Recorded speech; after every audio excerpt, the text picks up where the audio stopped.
your city. We run your hearts.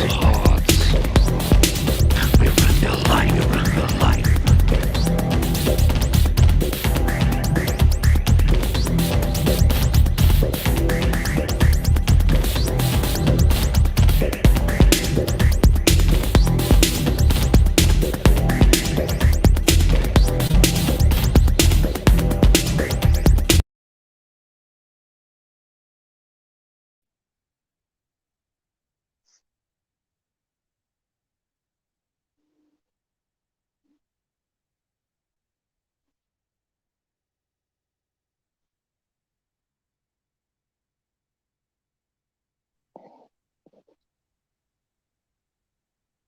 Good evening, everyone.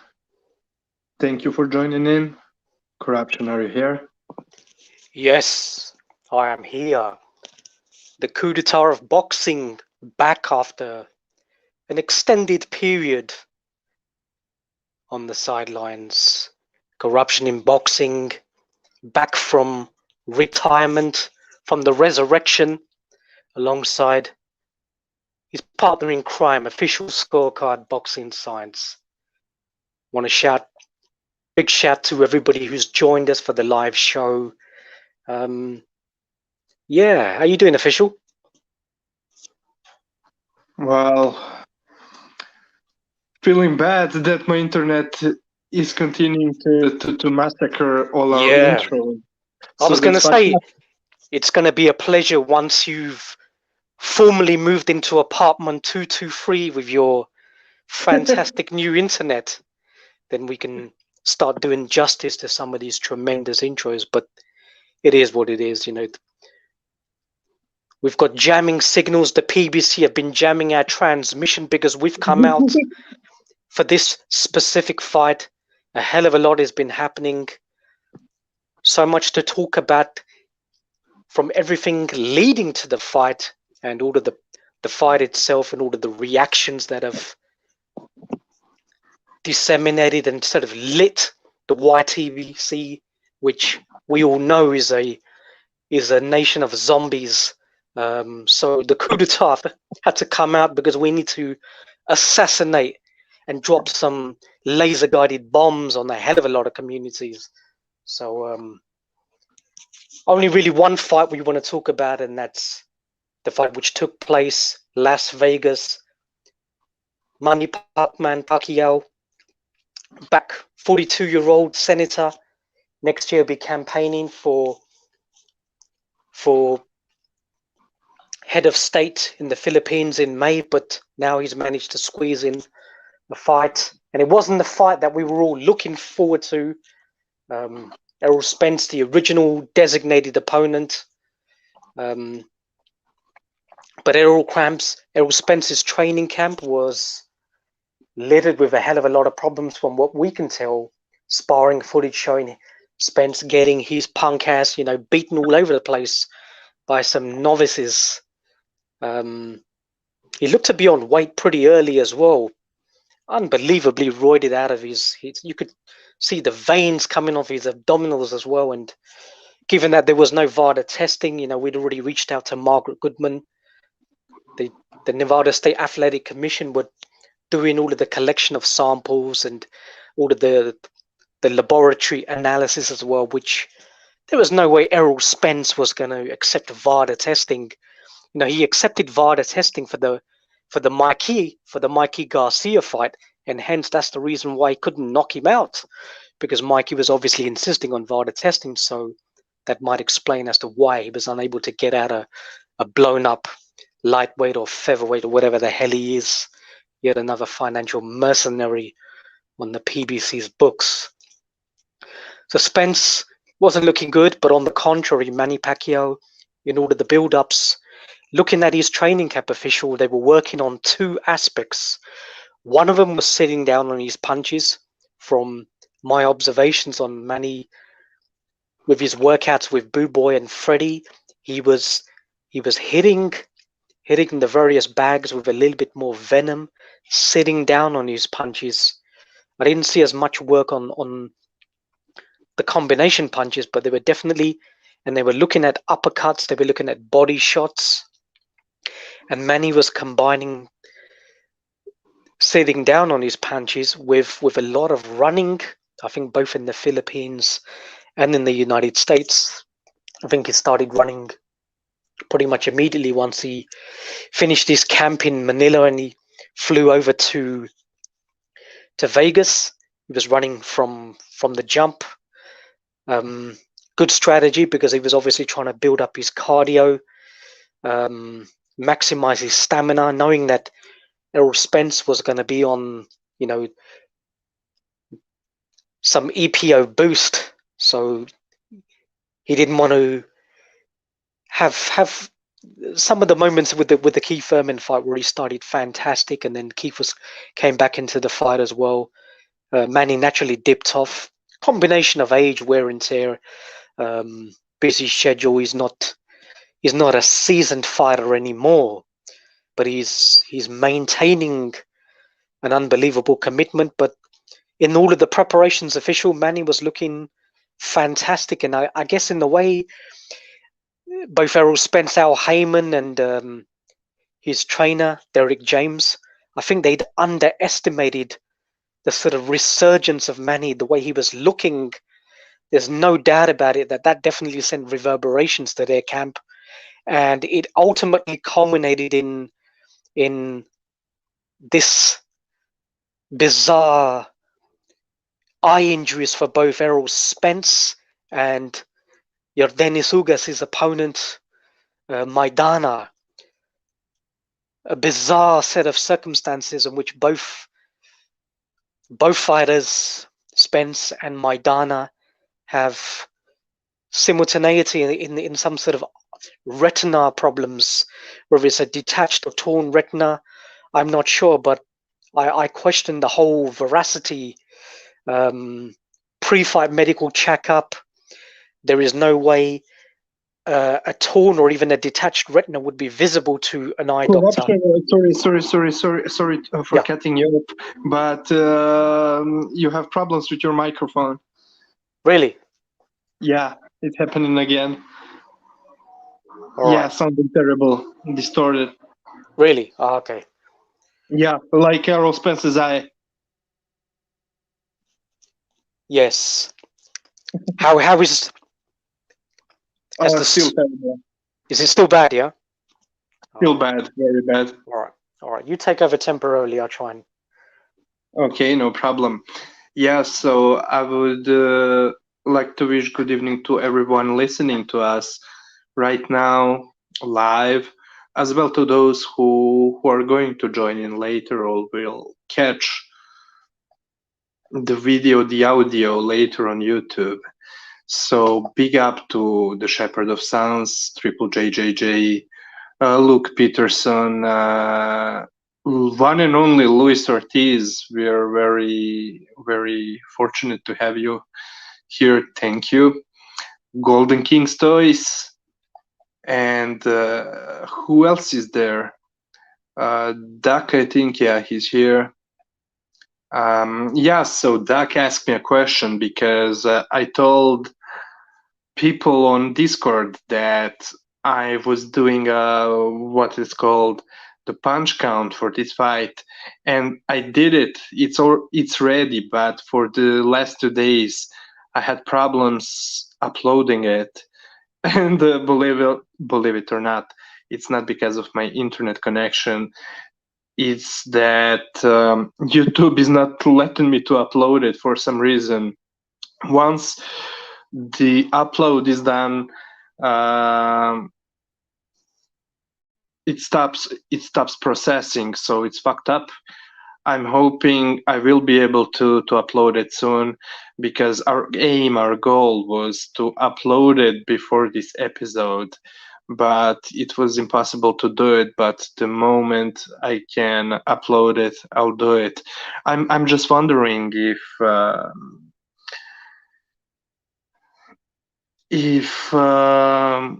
YouTube doesn't let me upload it because of the copyright shit. But hopefully it will be on soon. Evening to Intangible.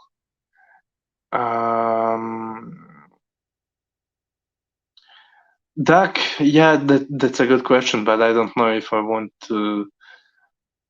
Corruption did his own punch count for this fight in between Ugas and Pacquiao, so he hasn't made a video, but we compared our punch counts. I don't know. Maybe it would be more interesting if I save it for the video for all of you to find it out in the video. Or fuck it. In fact, we are going to talk about it later. Oh, hold on! I forgot to add corruption. Corruption. The floor is yours. Transmission recommenced. Yeah, sounds nice. Go on. Okay, I'm not even sure how much of the original of my introduction to the building into the fight was even received or not, but Yes, it was. Don't worry. It was only at the end when I cut you off. That's when it started to fuck. yeah, what I was speaking on official was that I sort of damages of that sort of nature are not even visible to a standalone eye doctor. They're not even a detached or a torn retina is even visible to an optometrist. What these optometrists do is that they have the standard tools to check for what black spots at the back of the eye. And those black spots are one of the earliest indicators for a condition called retinitis pigmentosa. So what they tend to do is then refer you to a specialist eye hospital who has to take what they call a 180-degree scan, because the retina is connected to the central nervous system.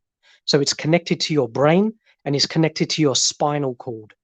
So when the brain is sending those electrical signals, the interaction between the retina and the brain. So if there's any, even if there's any contusions, if there's a detachment or there's a significant tear, then your vision will be absolutely impacted.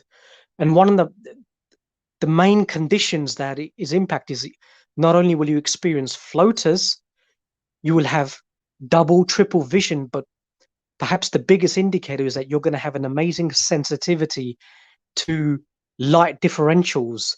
So if you're leaving a gym and you step out to the bright sunlight, say after a sparring session or whatever, that sensation will blind you and you absolutely will not be able to drive.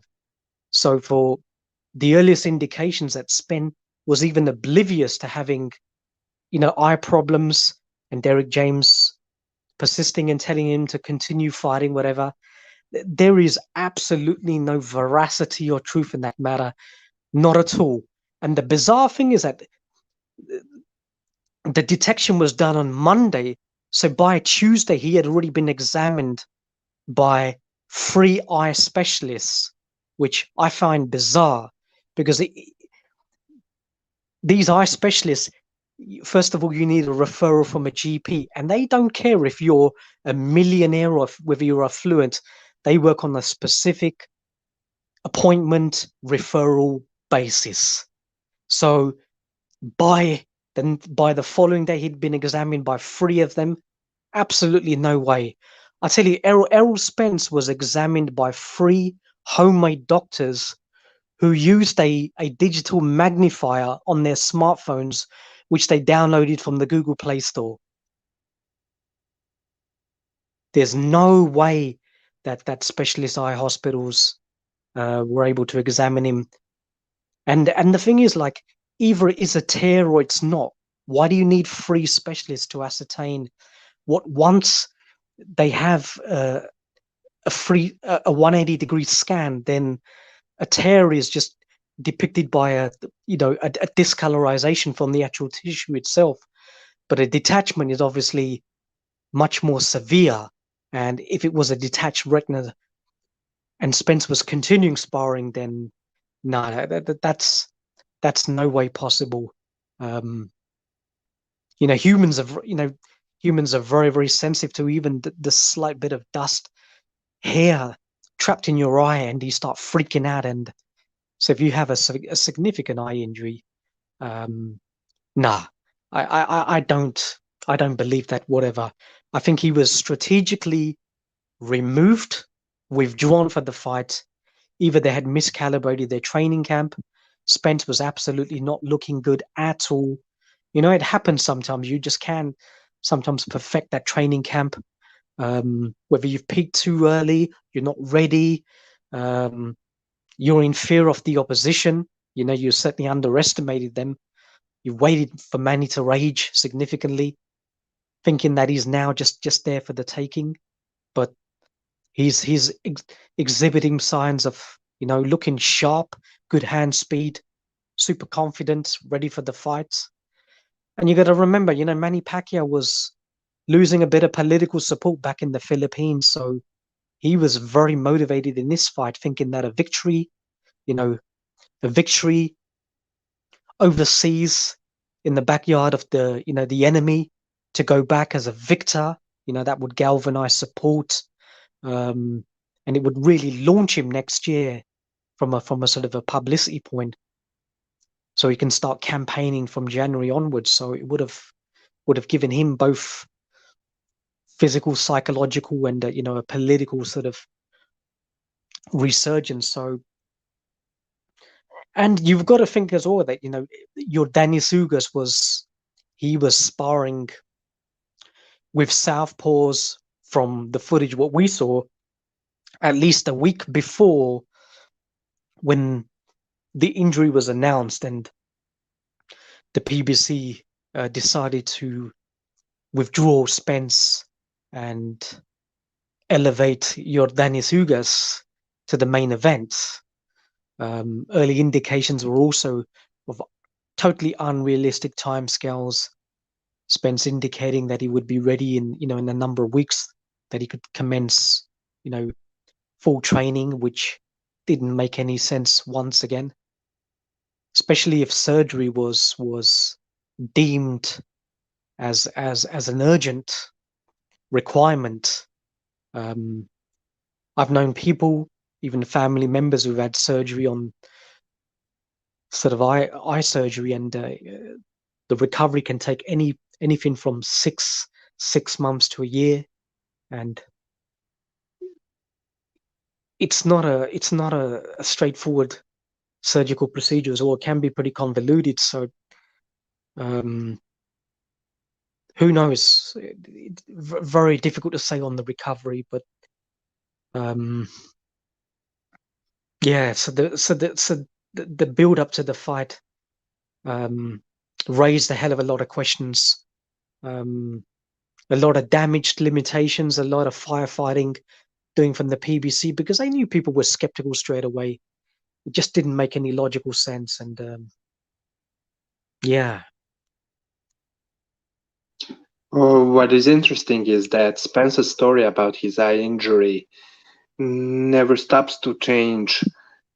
It changes from day to day.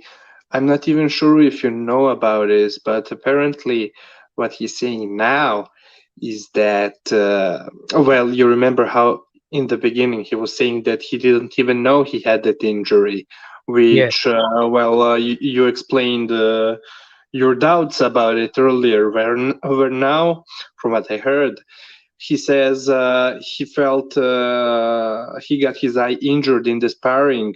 Then he immediately stopped his sparring, and then 2 days later he was back to sparring.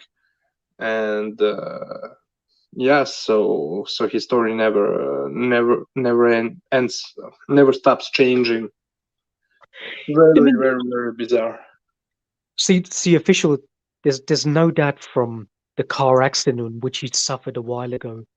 It could be it could have been an injury that was perhaps sustained or exacerbated during that crash, but it wasn't diagnosed or properly. Maybe, you know, the procedures was more on, you know, concussions, and he required surgical procedures to actually fix screws into the actual skull, top and rear. And that procedure, as I mentioned before, there are a lot of athletes who have suffered injuries like that, and they absolutely do not have surgery, or it's not recommended to have screws are fixed into the skull until they have until their careers have finished. But Spence chose to have it while still fighting, which is a risk. But we saw in the Danny Garcia fight that when his mouth guard was knocked out, he started freaking out, panicking, and he wanted to insert. And you can understand that a heavy shot like that could do a hell of a lot of damage as well. So, and plus we saw a lot of scarring and bruising around his face. He just physically he didn't look right, but he chose to continue, and we saw in the camp. But whatever happens, he pulls out, and Maidana, both of them pull out simultaneously. Your Dennis Ugas is definitely preparing for a southpaw. At that point, official, I was almost on the impression to think that Manny Pacquiao, he could have been bitterly disappointed. A chance to win unifications from Spence, and let's not forget what the WBA did to his championship as well. Yeah. To strip Manny Pacquiao for inactivity, but your Dennis Ugas doesn't have a fight, an impending fight before that, just does not make absolutely any sense whatsoever. If your Dennis had fought, he was a whatever he was a WBA regular or whatever championships that they've splintered. I think he held one of the ancillary belts. But yet another example, and we've seen this over and over in Manny Pacquiao's career. The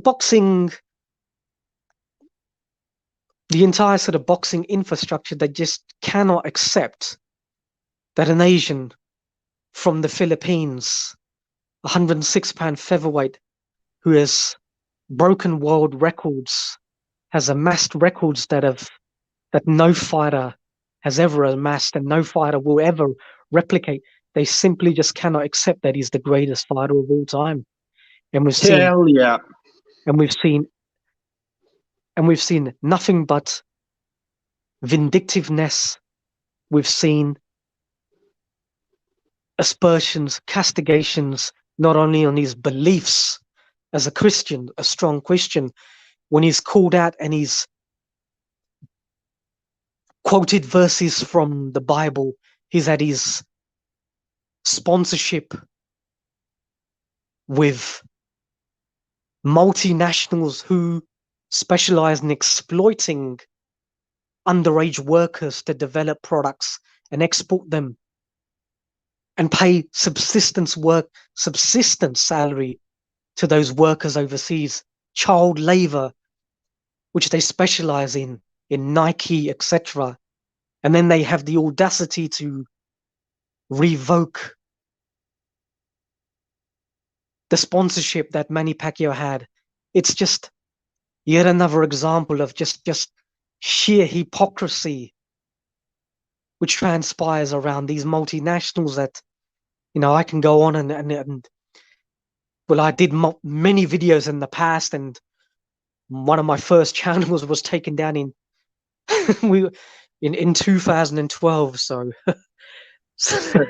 I've been on their radars for many years. So, but in any case, official, Ugas steps in, and yeah, I was a little bit.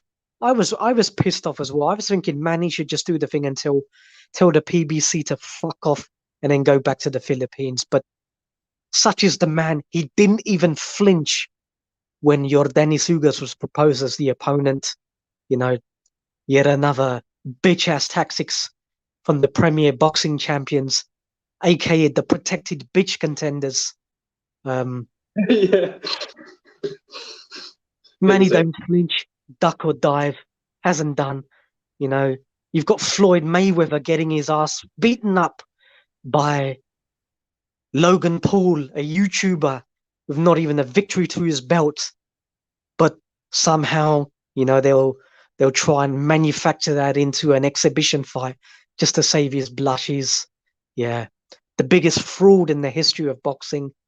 But here's Manny Pacquiao, 42, fighting the killer, 190-pound fighter who somehow gets down to 147 pounds, but somehow he still has the strength and the energy to spar, train for 5-6 hours a day whilst cutting weight and shredded with absolutely no percentage body fat.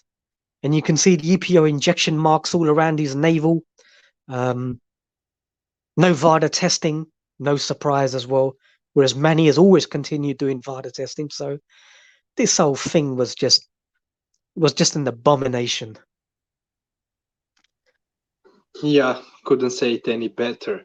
Now, yeah, the moment when we found out that Spence is pulling out and that Yordenis Ugas is going to replace him, well, just like you said, we found out that days before that, 5 to 7 days before that, Yordenis Ugas published on his Instagram that he's sparring with a southpaw fighter, the same southpaw fighter who was in Manny's camp for Spence, but got kicked out of camp because he was too easy of a sparring partner for Manny. And just a few days later, he was in Ugas's camp. So it's very weird, very suspicious. We don't know exactly. I mean, people are saying that both of them had the same amount of time to prepare for each other, but maybe all the parties, Spence's team, Ugas's team, and including Pacquiao's team, maybe they all knew days before it got officialized that Spence is going to pull out. But I'm not sure. Maybe Pacquiao didn't have no clue about it, and maybe Ugas knew. People are speculating that it was all the plan from the beginning. So we don't know for sure. But look, I cannot say anything against those who speak about it, about that. How do you say it? Yeah, go on. And official, let's not forget all of the red flags that are associated with Yordenis Ugas. He was working with Memo Heredia, and if you watch the documentary with him in German television, you know, Heredia just advocates how he's only ever involved is because if his clients, the boxers, are looking for performance enhanced, not only peptides but anabolic steroids as well. Memo is well documented his regime, how he knows the system, how he's able to beat the system as well. And Dennis Ugas was working with Heredia, as was, Floyd Mayweather for the Manny Pacquiao fight. Alex Ariza was dealing directly with Memo.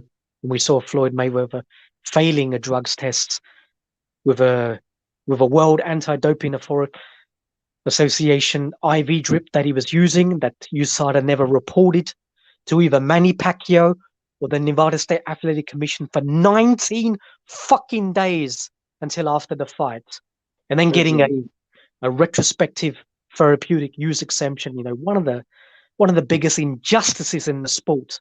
Absolutely no punishment, no ban whatsoever. Yeah, and to add to what happened with Floyd's IV, for some reason it got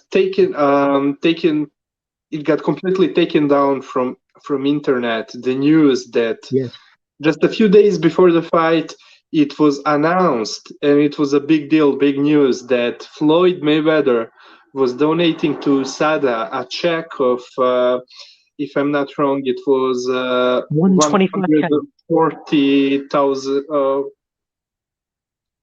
$140,000. Yeah, 125 or 140K when the actual tier test for for USADA it's only $10,000 US dollars, and they only offer one tier of drug testing as well, because there's no way a drug testing company could offer two tiers. Because if think about it, if there was a fatality in the ring and they were subpoenaed, a federal indictment, can you imagine? Can you imagine their defense saying that, well, you know, Floyd only paid for tier B. If he wanted us to detect anabolic steroids, then that's tier A. That's $40,000. The drug testing company would lose all credibility whatsoever. So there's only one tier, there's one price. If you're paying 10 times the amount, then you're clearly, and what Floyd Mayweather was doing was that he had prescribed timescales as to when USADA would be taking blood from his opponents. Floyd knew in advance. That's exactly how the system worked, and that's exactly how he beat the system. But then again, he had already failed 4 drugs tests, one against Ricky Hatton, one against Miguel Cotto. He tested for A-side meth against, and this is official, this is not nothing facetious. The documentation is on record, and it's also with Thomas Hauser. Tested positive for A-side meth against Canelo Alvarez, and for the Manny Pacquiao fight as well. So the other tests were, the other tests were undertaken by NISAD, by the Nevada State Athletic Commission, and that was the ratio between testosterone to epi-testosterone. And what Floyd was doing was that he was obviously trying to massively increase the epi-testosterone to try and disguise his unbelievably elevated levels of testosterone from either testosterone replacement or anabolic steroids as well. So we know that test cyclists have done it forever. Lance Armstrong was doing that exact same thing as well. So yeah, Floyd Mayweather is the biggest fraud in the history of boxing, but that chapter is gone. He never even wanted the rematch, so Manny signed with the PBC because he wanted Floyd and he wanted all of the killers. So he got Keith Thurman, he got Broner, Errol Spence. Unfortunately, Errol man up Spence, ran home with his tail between his legs, hiding on his farm with his shades on. Absolutely nothing wrong with him whatsoever. Didn't want to appear at the fight, him or Derek James, because they clearly didn't want to, answer any questions. They would have been like Deontay Wilder for the Tyson Fury press conference, sitting down with his piece of shit Beats headphones. Because, because clearly he didn't want to answer any questions from the media, because somebody like him who needs like 600 sentences to succinctly deliver what a child of 10 can do in one sentence, no doubt he would have embarrassed himself and he would have exposed all of the allegations and the fraudulent allegations that all of the LDBC had manufactured and somehow disseminated to him, manipulated him, coerced him, and they were making tons of money on YouTube on the back of him as well. So that's the PBC for you. It's an entity of clowns. But anyway, official, I think we've digressed and we've entertained sufficiently, given you everybody the background story and our interpretations of what transpired. Let's get down to fight night, the weigh-in. Oh yeah. Hold on. One other thing I want to talk about. Yeah, with Memo Heredia, we've seen inflammations of the biceps, and your Dennis Ugas with no hair as well. Now no hair is also another red flag of anabolic steroids as well. Balding, alopecia is one of the causes, as are bicep inflammations as well. But also Ugas, he may have intentionally shaved his hair. He might have inserted a giant condom over his head overnight so that the gel would have absorbed into his skull, shaved his eyebrows, as I heard Fight Film talk about on the great Thunderdome Boxing Talk podcast. What even Emmanuel Stewart and some of these other boxers, especially what Ghanaians used to do as well, rubbing their skin after every shower, whatever, with cocoa butter, you know, so that, punches slide off. It retains moisture, heavy amount of oil. So whenever the fighters sweat, the oil pours out of the skin, and their face almost becomes like a giant slalom ski slope. So the punches don't grip, slides off.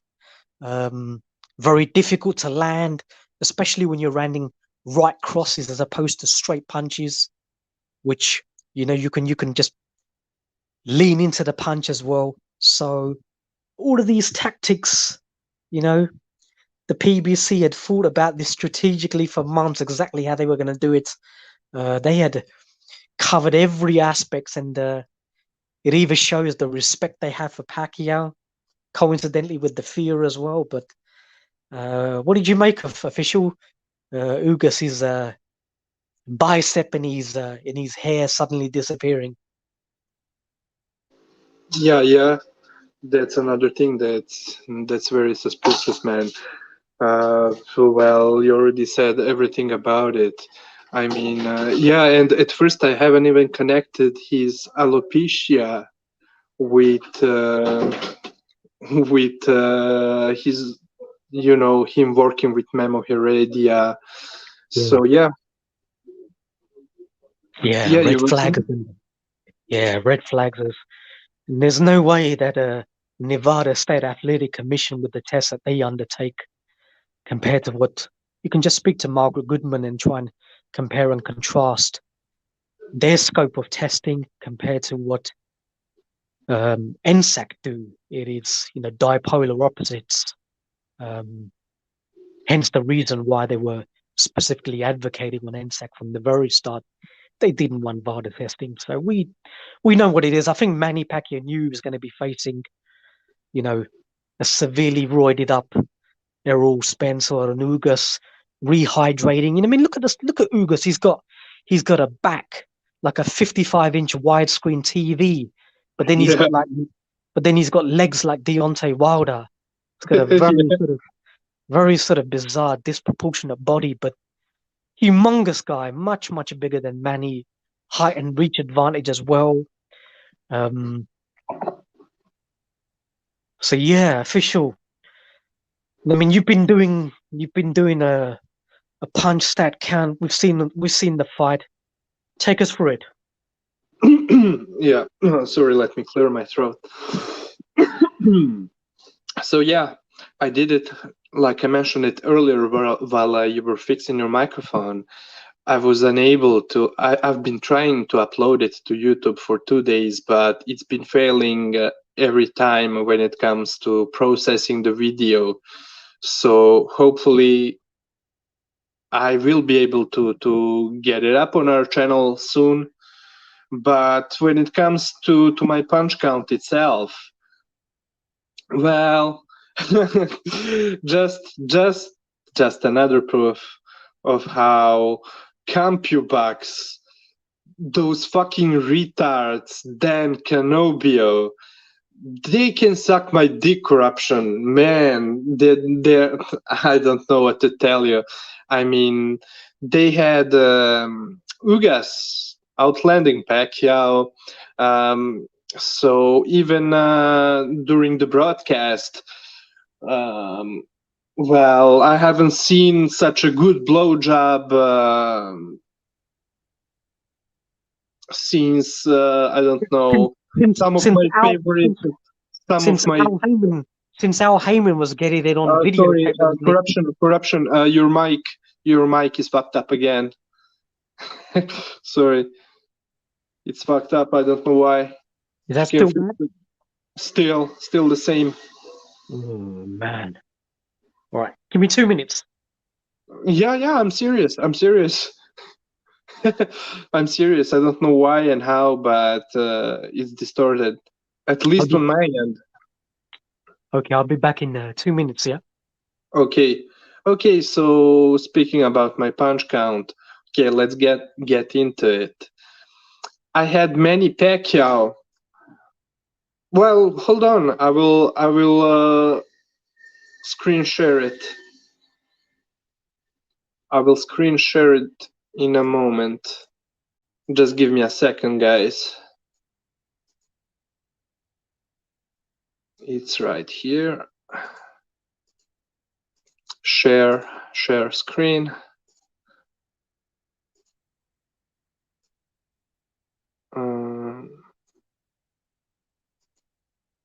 Yeah, like you see, I had Manny Pacquiao outlanding Ugas by more than 100 punches in this fight.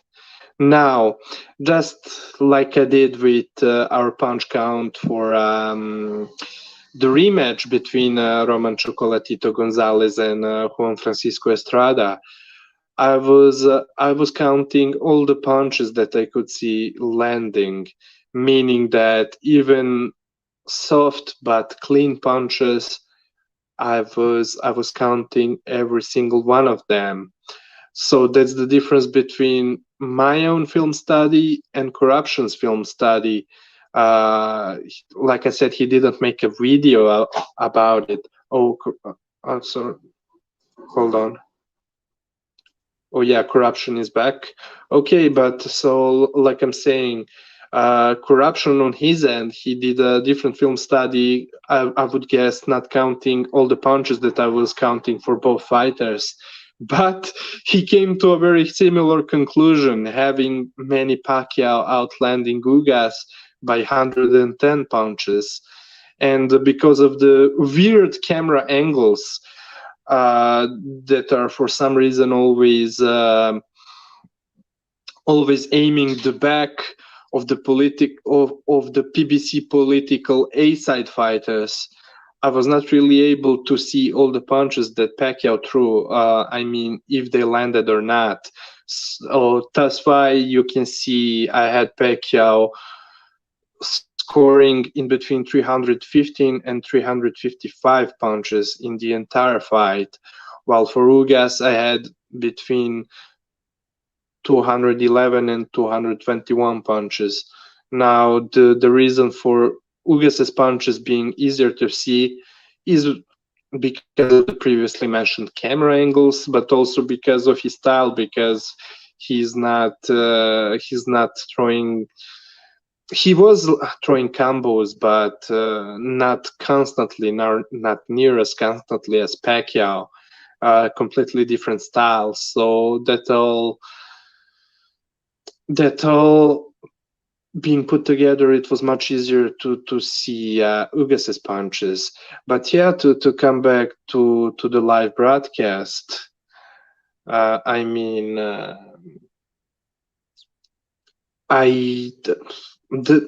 blowjobs that Sean Porter was giving to Ugas, as well as the rest of the commentators, haven't seen such a good job since prime Ivy Madison. Big up to her.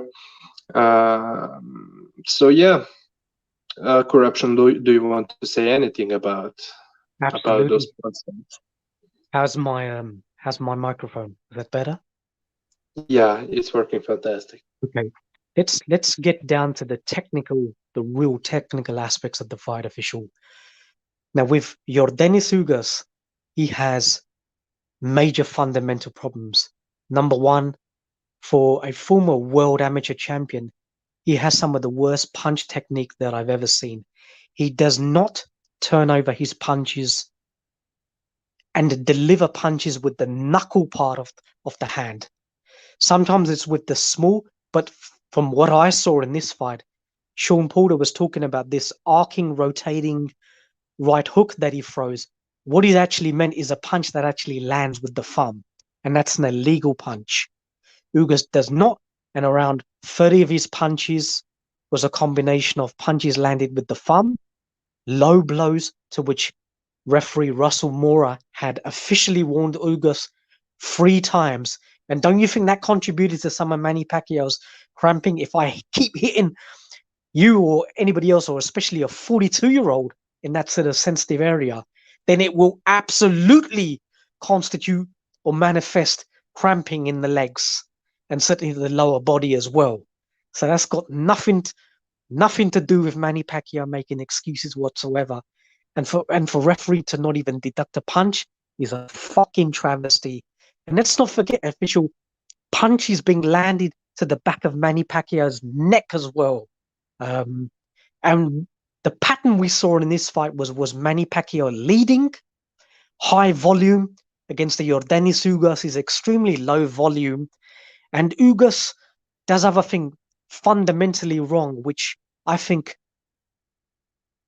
exacerbates his problems as somebody who does not hit hard. He's very front foot heavy, and he leans over his front foot throwing punches. So he doesn't even have his back foot planted, nor does he twist off his back foot to actually get the torque and the leverage. And that's the reason why he does not punch hard, and that's the reason why he doesn't have any sort of significant knockouts against any sort of major fighters. And what we saw in this fight was Manny Pacquiao, apart from being inconvenienced and definitely concerned about the low blows and definitely weary, and you could see at times he was breathing heavily because he was feeling the punches down below. But we never saw Manny rocked, hurt at all. He's actually got a very good chin. And the other reason why is that the stupidity of these commentators and the majority of the YTBC was that Manny Pacquiao has actually got very, very good defense. He's actually partially blocking, or if not blocking, a vast majority of Yordenis Ugas' jabs and his right hands. And what I saw in the second half of the fight was that Yordenis Ugas was getting broken down. His jab was dissipating, both in terms of volume, trajectory, and dictating the fight to a certain extent. It was almost Ishmael Salas advising Ugas that you need to step up and you need to start hitting him with power punches. And we saw Ugas not being over-reliant on his jab as he was in the first half of the fight. He was swinging a hell of a lot more. I saw more speculative Hail Marys, wide hooks. And what I saw Manny Pacquiao making adjustments. What he was doing in the Mayweather fight and here as well, he likes to extend the distance. That's one of his measures of actually setting a trap. So a fighter tends to overextend and their punches falling short, and then he leaps in with his counters. He comes back with the right hook right to the body, like he did against Miguel Cotto as well. And what I saw in the second half of the fight official was that Manny Pacquiao's jab was tremendous. I think he had even increased in power. It had definitely more venom. I was seeing Ugas being hurt. He was clinching. And when he was being peppered with combinations, he would try his get back. And one of his get backs would be low blows. But then Manny would fall back and get his own get back after that as well. So Manny leading, Ugas coming back, trying to counter, then Manny following up, and then Ugas following up, to which Manny was blocking as well. And absolutely none of this was even acknowledged by the commentators, which we knew it wouldn't. It was 100% biased. But what I also found bizarre is that in some of the dominant rounds, like round 10 and 11, and even the 12th round for Manny, Fox Sports were recycling post-round highlights from Ugas's earlier rounds from round 3 and 4 and 5 and 6, 4, 5, and 6 being swing rounds. They were actually recycling those elements of Ugas, and they were showing it in the latter rounds. Why not? There was only one objective as to why they're doing it, because clearly there wasn't sufficient video footage that they could show that justified Ugas having the so-called domination in the fight. But what they were trying to do was to coerce all these brain-dead zombies who are just manipulated and infiltrated by commentary so easily without even having the autonomous nature of saying that, hold on, I'll reserve judgment. I'll switch off the commentary, because we know official, a lot of these people need commentary because they've got no natural ability in how to score the fight. They need guidance and they need almost supervision, and they need to be told what the action is because they're incapable of doing it. Whereas us hardcore faithfuls, we don't watch boxing with commentary because we know commentary is 100%. It's a tool for the network, for Fox Sports or ESPN, whatever. Hence are these punch statistic mechanisms controlled by human operators. They are at the behest of the promoter and the network as well. They are A-side tools designed to manipulate. We've seen it over and over again in Canelo Alvarez fights. We've seen it in a hell of a lot of Floyd Mayweather fights. And we saw it in this fight as well, in certain sequences where Manny was landing punches, but your Dennis Ugas' punch count would go up. It was absolutely fucking rigged from top to bottom. Absolutely, great points. Yeah, I almost forgot to mention it myself. All those things. Thank you for mentioning them. And on top of that, they were not showing Manny Pacquiao's highlights at all until the championship rounds in between like 10th and the 11th round. It was just so fucking outrageous. Absolutely a legend, man. Somebody who came to PBC. It shows it was one hand. This was a planned takeover robbery, as it was for Vasily Lomachenko with Teofimo Lopez. This, as we had suspected, something like this possibly could have happened because Al Heyman is a shrewd businessman. Manny Pacquiao's contract is up, and we know Fox Sports' contract is up for renewal possibly in September as well. So what they want to do here, as we know with the PBC, in terms of not making fights cross-border, cross-promotional, an easy way, get Manny Pacquiao out of the equation. Now we got 3 belts between Yordenis Ugas and Errol Spence, a PBC in-house pay-per-view, and that's Al Heyman. You know, that's the slave contracts that he has forever brought down upon his fighters, and these fighters think that just because they drive a Ferrari that they're financially free or lucrative, which is not the case. But if you actually read some of those contracts, I mean, if Errol Spence speculates on the stock market as a side personal project, then part of his winnings is deductible by Al Heyman. Any revenue he generates, whether it's in or outside boxing, it's deductible whilst he's in contract with the PBC. That's what these people don't realize. You know, it's a slave contract, and Al Heyman has been forever financially raping these boxers.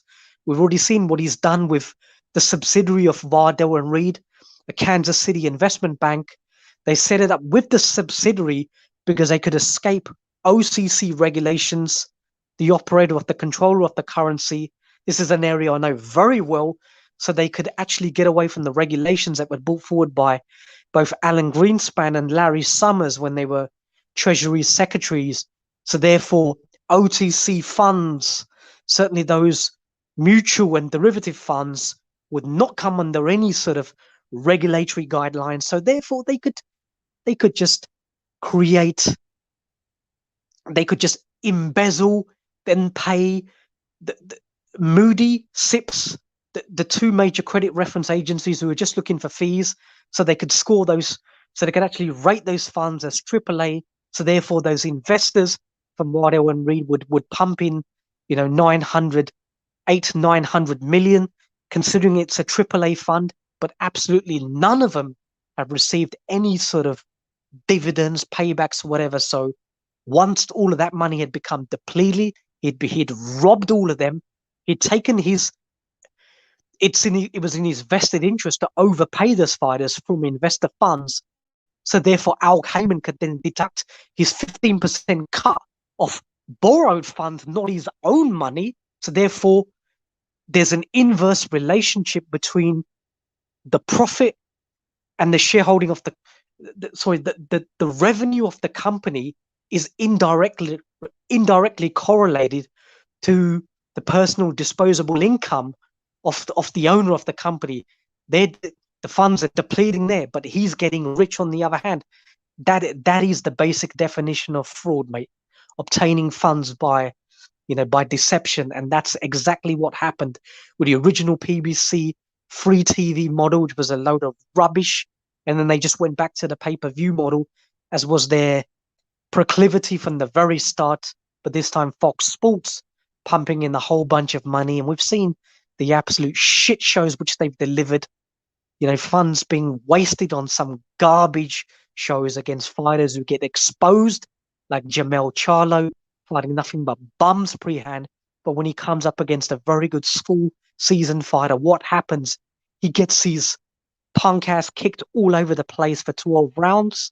All right, he had a few moments where Castano is hurt, but then ultimately Castano is robbed on the cards with some bogus draw, so the belts can stay with Jamel Charlo. That's the PBC fraudulent model. This is not boxing. The PBC needs to be. It just needs to be eviscerated, removed from the landscape. Oh yeah, and to your point about his slave contracts, well, we already know about the failed negotiations in between Caleb Plant and Canelo. Now we know that they finally agreed on that fight. Everything is in order. But when the negotiation failed first, despite me being on Caleb Plant's side, now I don't want to get too deep into it. Why? But Plant said we even let Canelo have his Hennessy contract. I mean, I mean, what the fuck? Of course, he got to keep his Hennessy contract. So he just shows you that what you said about the slave contract of Al Heyman is true, meaning that anything they gain, he gets at least, I don't know, 10% of it. So yeah, that was a great point. But yeah, go on.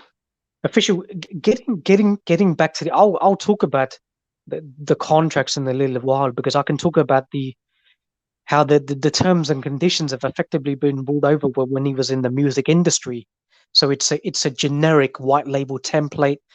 And if you look at the actual arbitrators for the contracts, those arbitrators are located in certain courts in California, where both the incumbent contractee who's disputing the terms and conditions can never extricate for the contract.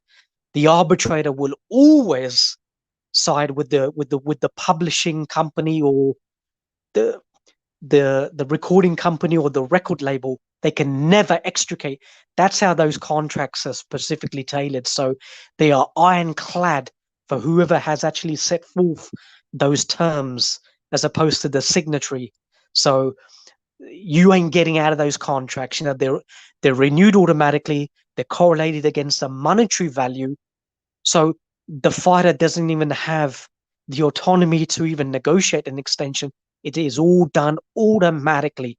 So they've got no power over them whatsoever. But let them sign them. Let them get fucked in the ass, because that's what they deserve.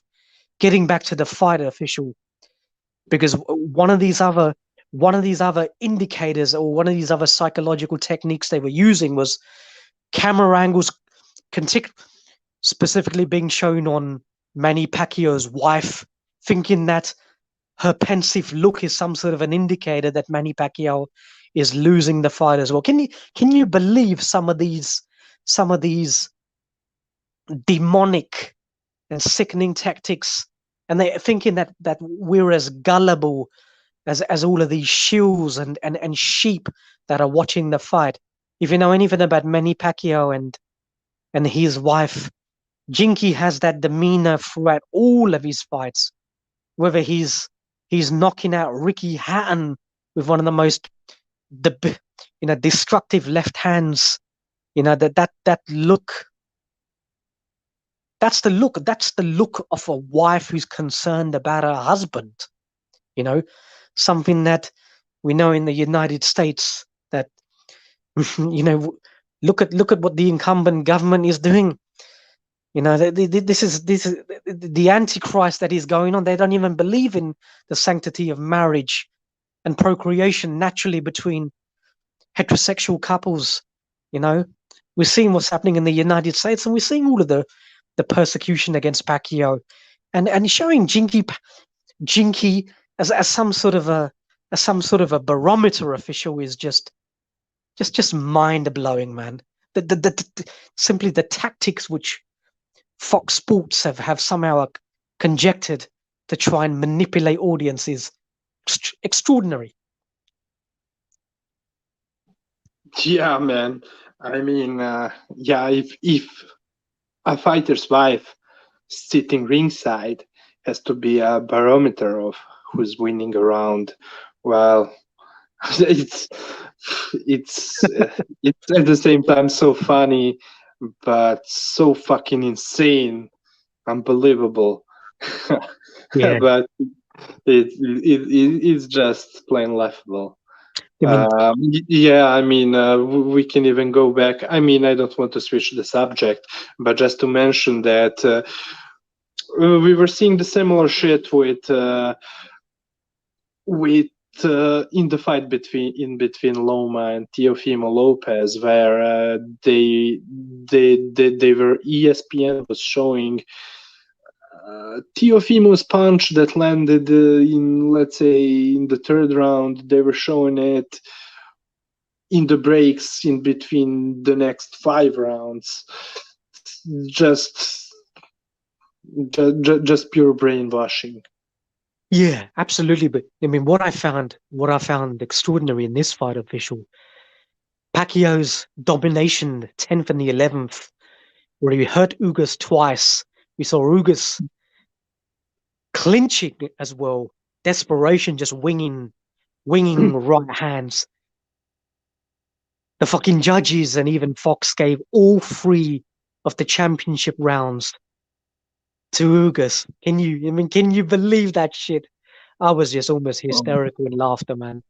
Fuck, incredible, but we could never expect less from PBC. I mean, not only them, boxing is so fucked up, and that's why we are taking pleasure in shitting all over these motherfuckers. So.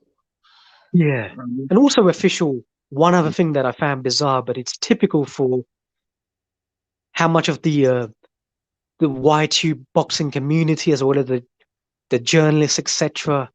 All these Doug Fishers, Steve Kims, all of them, they're all intellectually.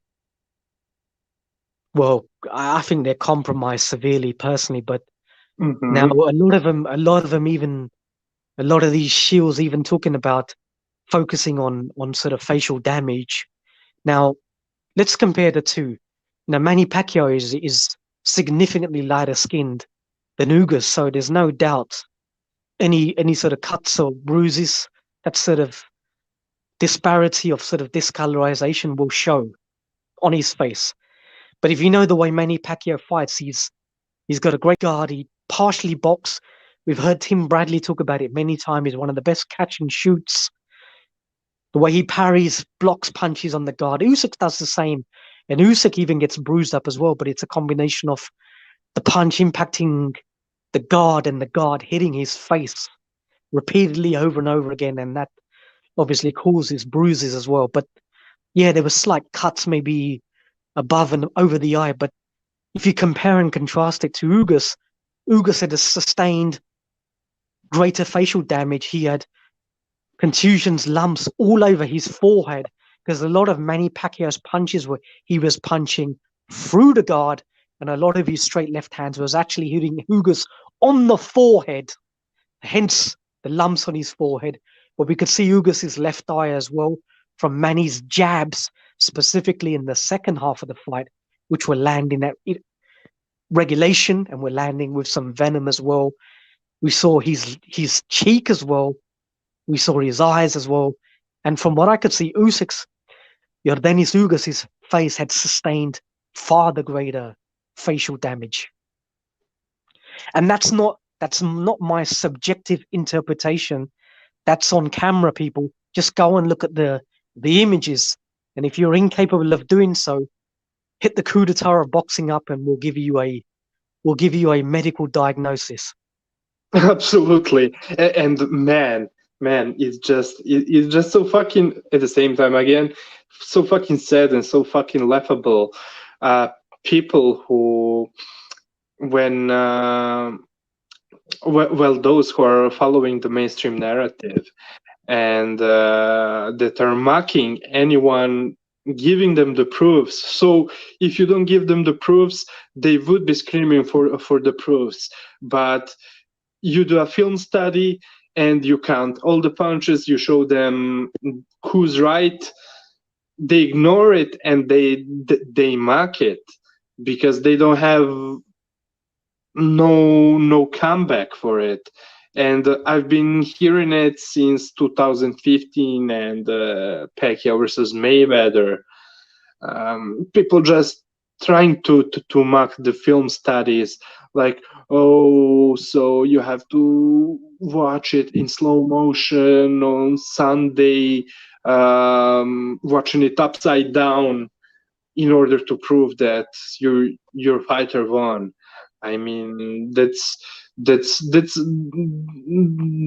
sad tactic, man, because it just proves you that you're trying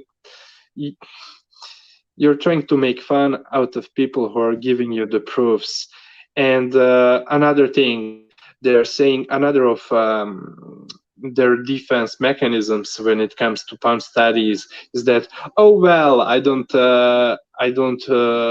score rounds on slow motions because the judges are watching it in real time, and I do agree with it, but that's not the point of film study. So let's say you're saying that fighter A won, I'm claiming that fighter B won, perhaps.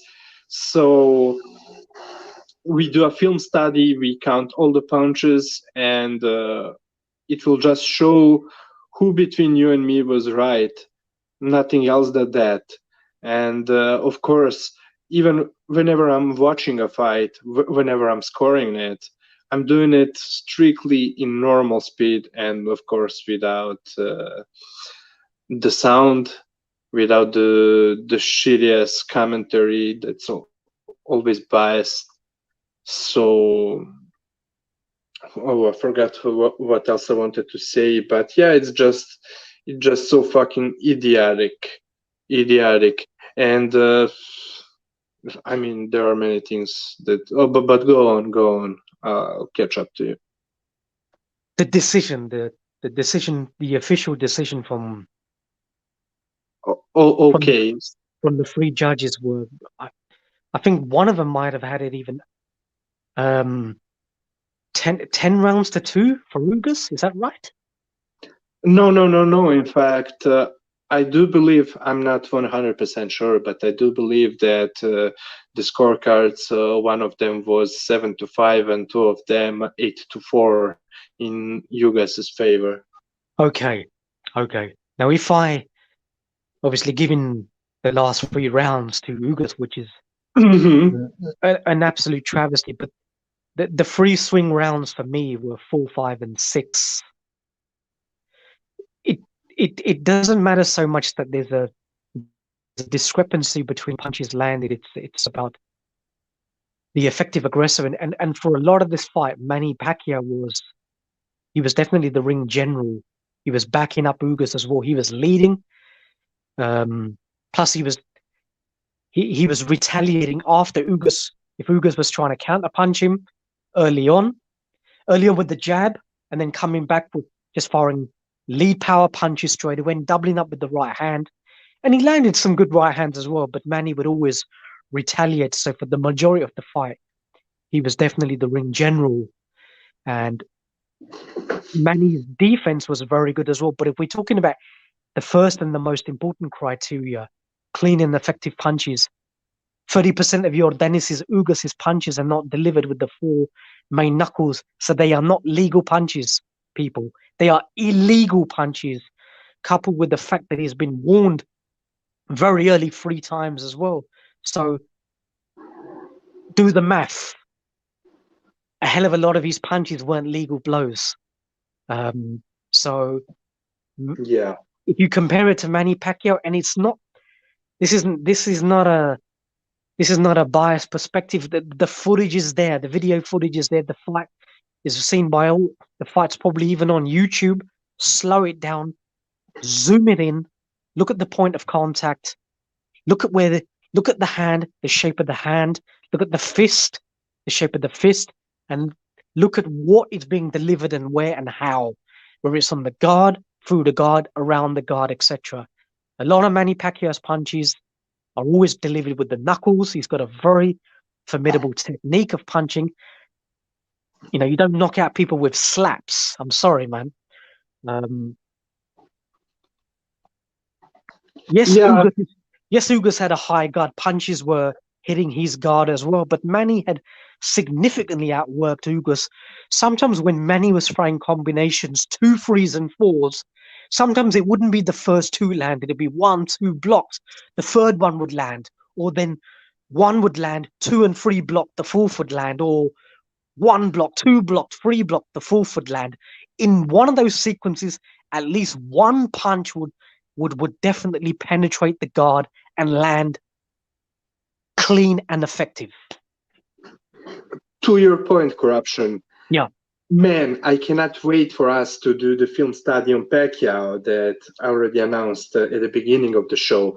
So it's going to be about Pacquiao's career in between, not even his prime years, but from 2017 to 2021.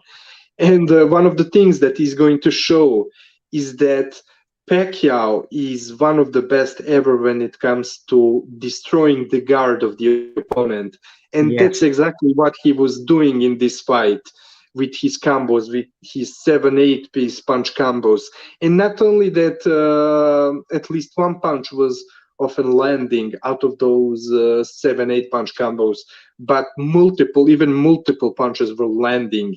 We are going to show everybody how when he throws those punches, he's many times he's intentionally even throwing a very hard punch, not being aimed at the opponent's face, but at his gloves, because he opens up the room for his next punch. And the thing about his combination punching, and he became especially reliant on it here in his late career in these last couple of years, is well, the rhythm of his punches. He would throw a fast combo, and in that combo he will throw 1 extremely hard punch, and most of the people, including his opponents, would think that that's the punch that they have to worry about and that they have to defend from. But the thing is, that punch is a preparation for a very quick punch that's coming afterwards. So the way he's hurting them with his combos are not those huge punches that could be easily seen, one of those hard punches when he's throwing his combos, but the very next, very quickly, lighter but very sneaky and quick punch that's coming right after it. So he will go ba ba ba bum, throw a very hard punch, bum, and run after it. It would be ba bum. So the very next punch that is sneaky, that's the one that is fucking up his opponents. I mean, of course, the huge ones would obviously fuck up his opponents as well if they're not defending from them properly.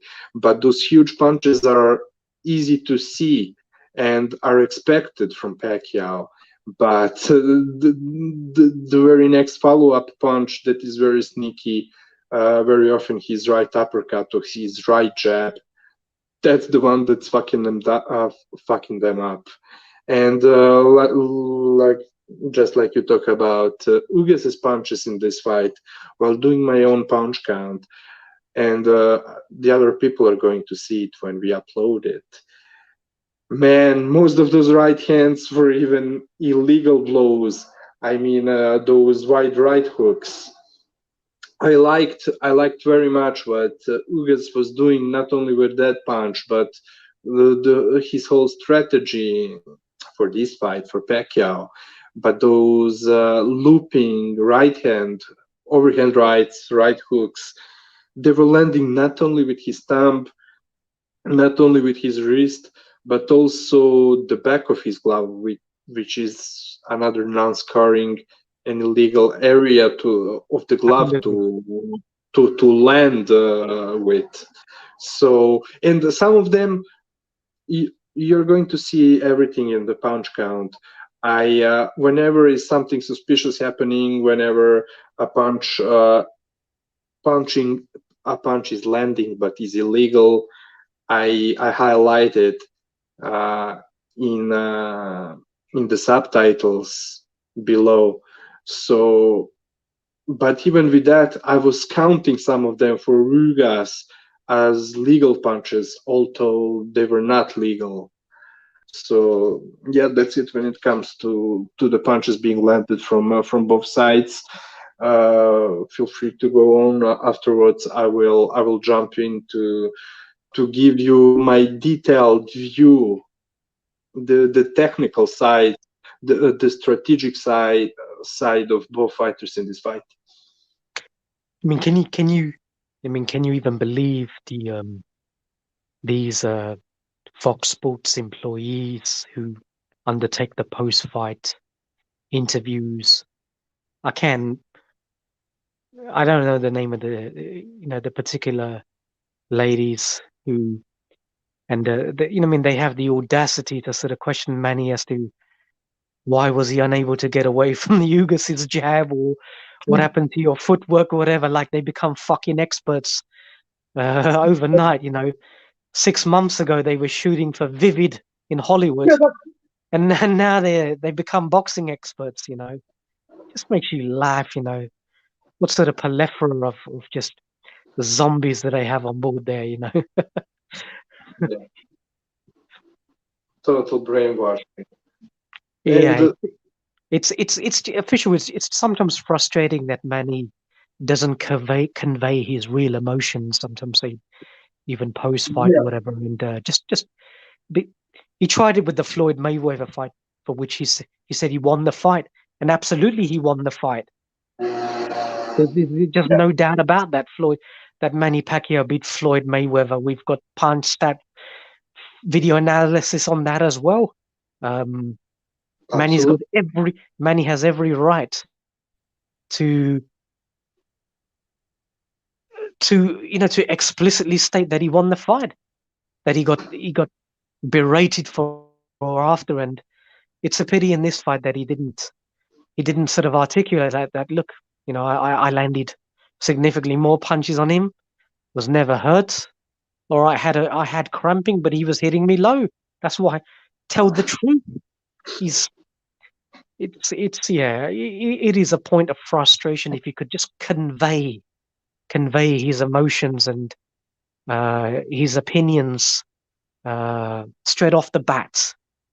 Yeah, But it is what it is with him. There's always a degree of acceptance. It's like when you have devout men of God, they sometimes look at official. They look at events in life as maybe it's the will of God. Maybe God is trying to humble me. It's a lesson for my yeah, journey that I've had all this success.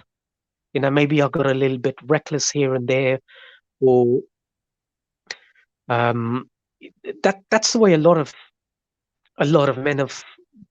men and women of faith look at it. It's these humbling experiences that we all suffer during our journey, and we should stay devout, not when we're successful, but when we're going under great adversity. That's when we should give back. That's when our faith and our devotion to our community and to those who need help, that's when we should give it a lot more, rather than when people always logically do it when when they've got money, etc., which is a natural thing to do. But those who are struggling always need help, irrespective of how the economic pressures swing and oscillate around. They're always stuck in that, in the real precarious position. So I guess that's the way Manny, looks at life, and you see it a little bit with other fighters as well. So I'm not going to, in no way, I'm not going to criticize that. Um, those who are capable of seeing through the fog of lies, the hypocrisy, um, the criminality, and that's what it is. Yeah, an injustice. That's what this fight was. This was an injustice. This was a robbery. It was not a close fight. It was a very competitive fight. Ugas fought very well. He was prepared. He did some things a lot better than what I'd even prognosticated. But ultimately, he was broken down, and he looked reckless, swinging wildly, and he did not win the fight. Manny controlled the fight from the very start. Big rounds, round 1, round 3. All right, if you want to give 4, 5, and 6 swing rounds, Manny came back later on, started hurting Ugas a lot more.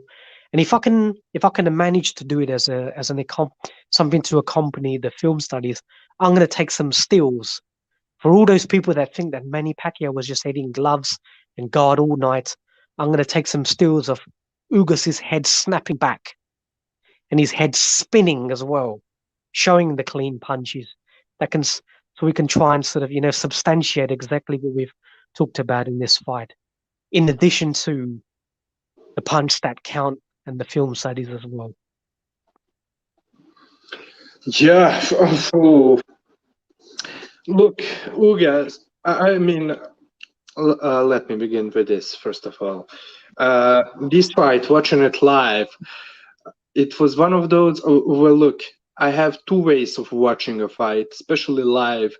Either I opt for just trying to really score it right, round by round, paying only attention to who's winning the round, paying a close attention who is landing how many punches, who is landing more in each and every round.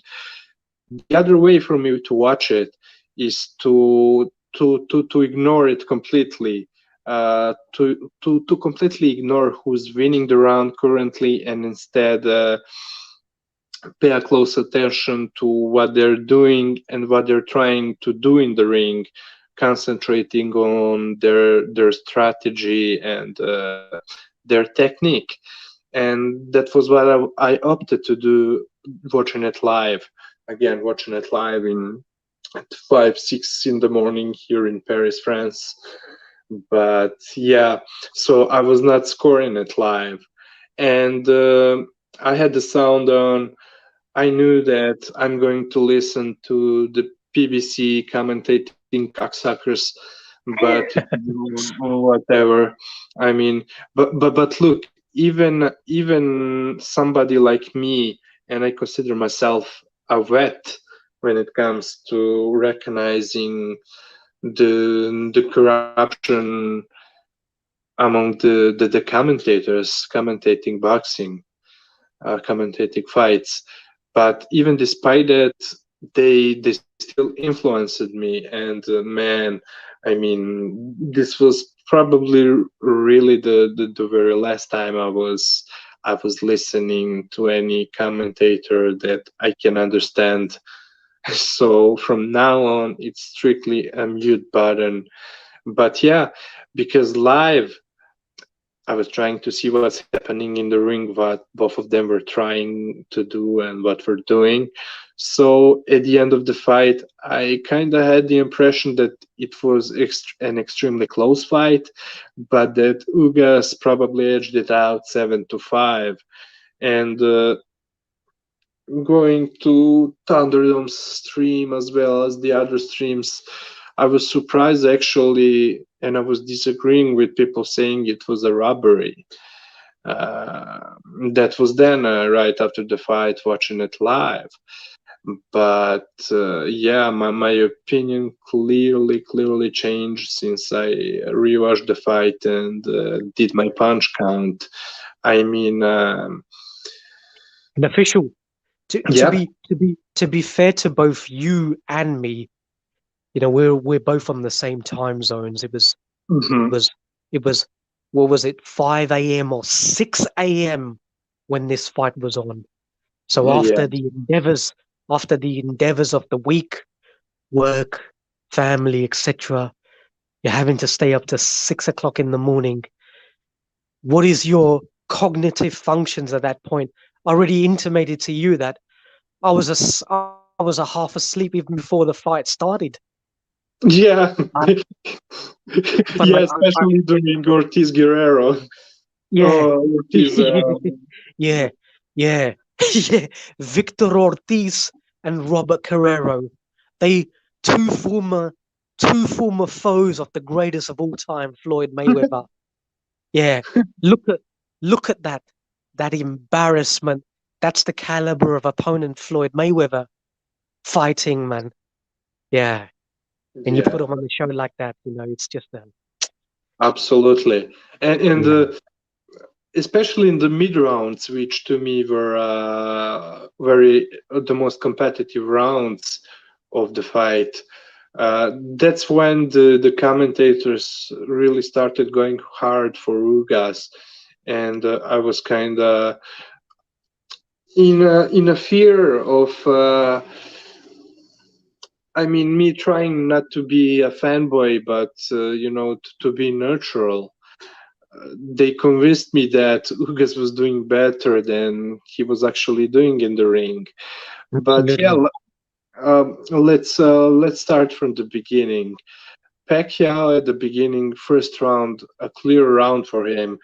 At the very end of the round, Ugas was able to land some very nice consecutive jabs that were really good, but still Pacquiao outlanded him and landed many more punches, harder punches throughout that round up till the end of the round. Now, the second round, I thought it was extremely competitive, but and they landed a similar amount of punches. I had Ugas maybe landing a few more punches, but I thought that his punches were way more effective than Pacquiao's, and so I gave him that round. Sorry, but before continuing with the other rounds, I want to say what I was seeing from them watching it live. Their strategy. First of all, Ugas was very well strategically prepared from by his coach Ismail Salas, who's, in my opinion, probably the best coach today in whole boxing. And look, his style is such that he doesn't move a lot, and all you have to do is to go back to his fight against Sean Porter, where he was being booed by the crowd because of doing nothing, staying at the center of the ring, and always being dependent on his opponent coming at him. And that's why he had some good success, especially in the beginning with his jabs.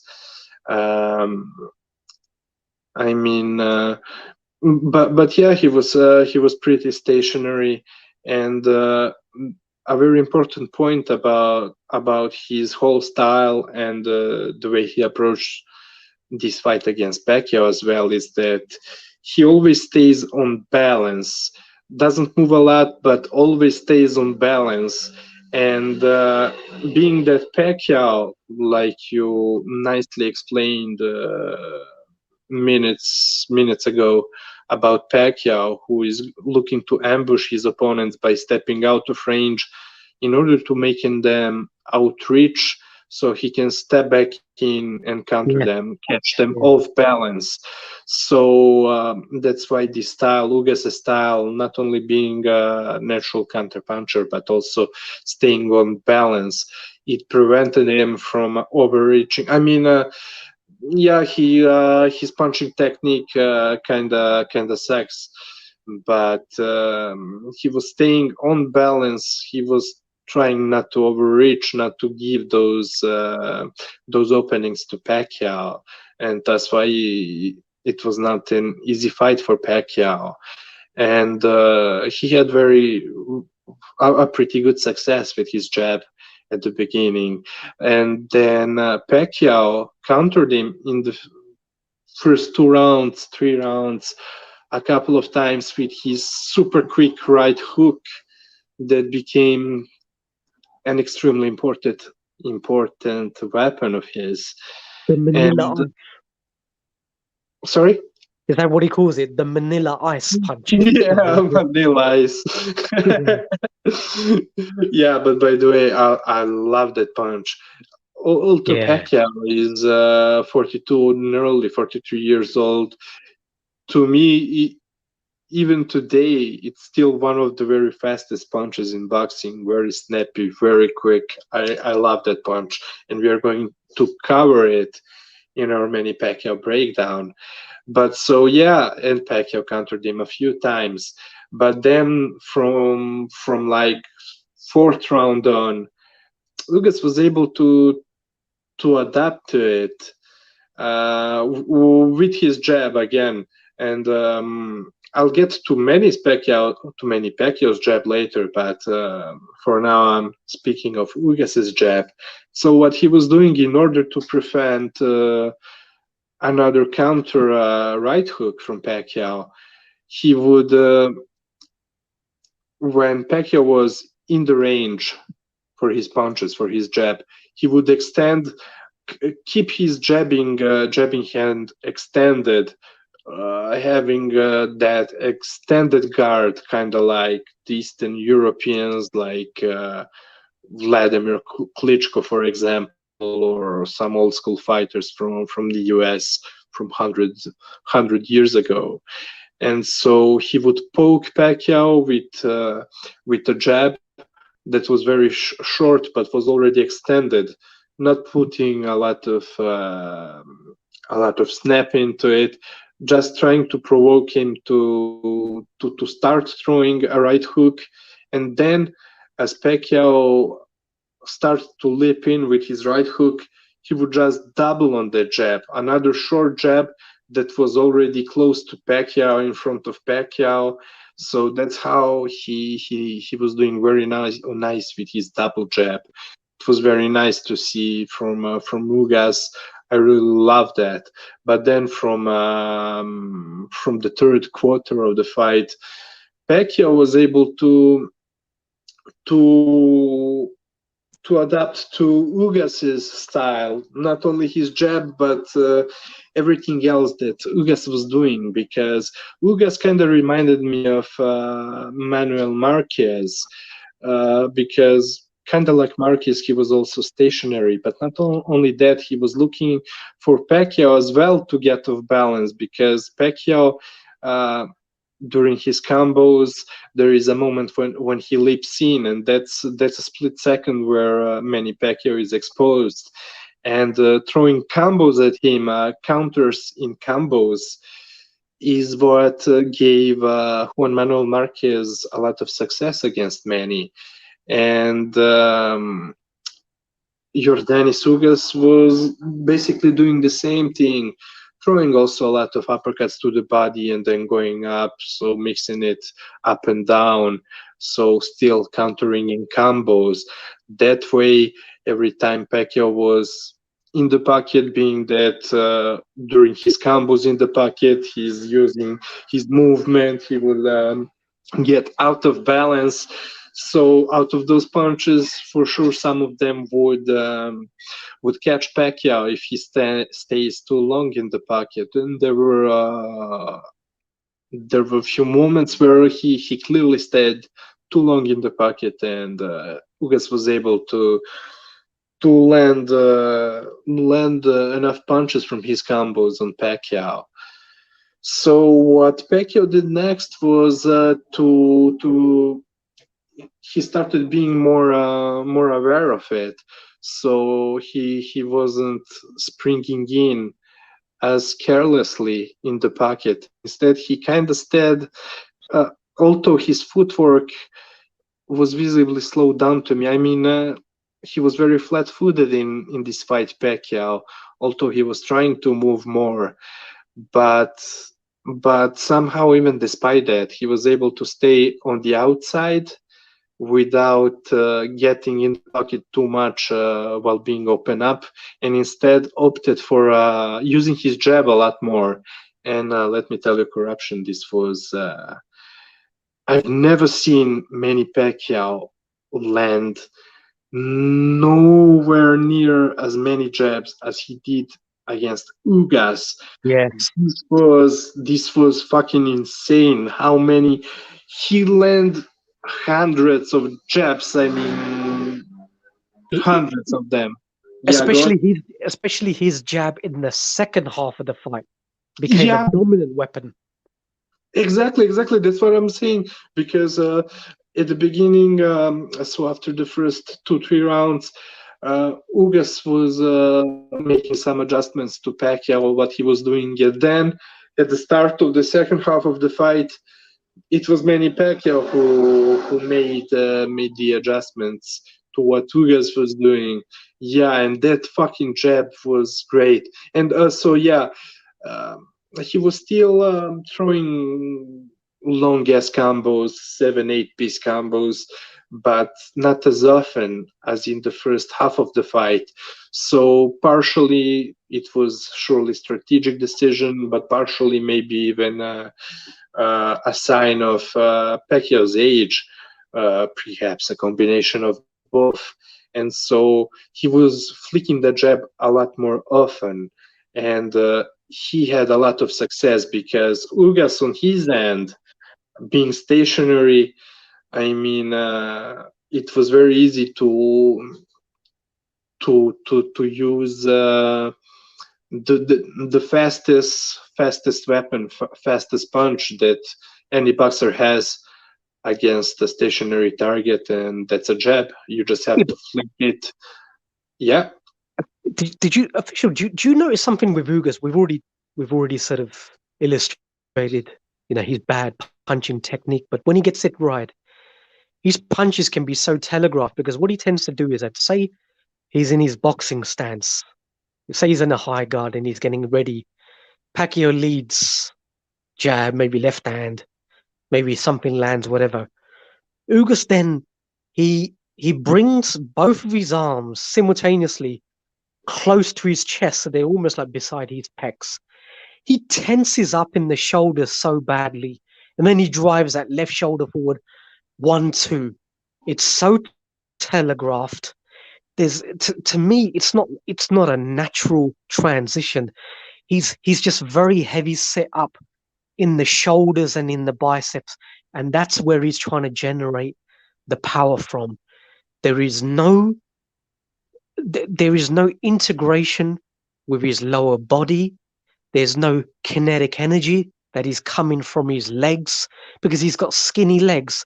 So as opposed to Manny Pacquiao, he's got the power is coming from his calves and his thighs. That's his foundation. And also that's his fortification. That's what prevents him from going down and getting knocked out and fighting competitively at 42 and still throwing high volume because he can take the punch because he's got very heavy, fit legs and he's been doing a lot of running to obviously to sort of to ensure that he maintains very good balance and has strength and endurance in his legs and it doesn't build up with lactic acid.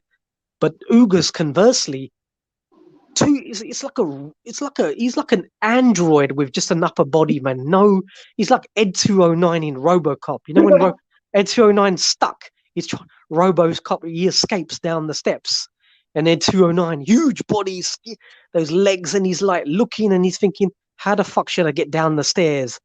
He tries taking the step and he falls down and he can't roll himself back over.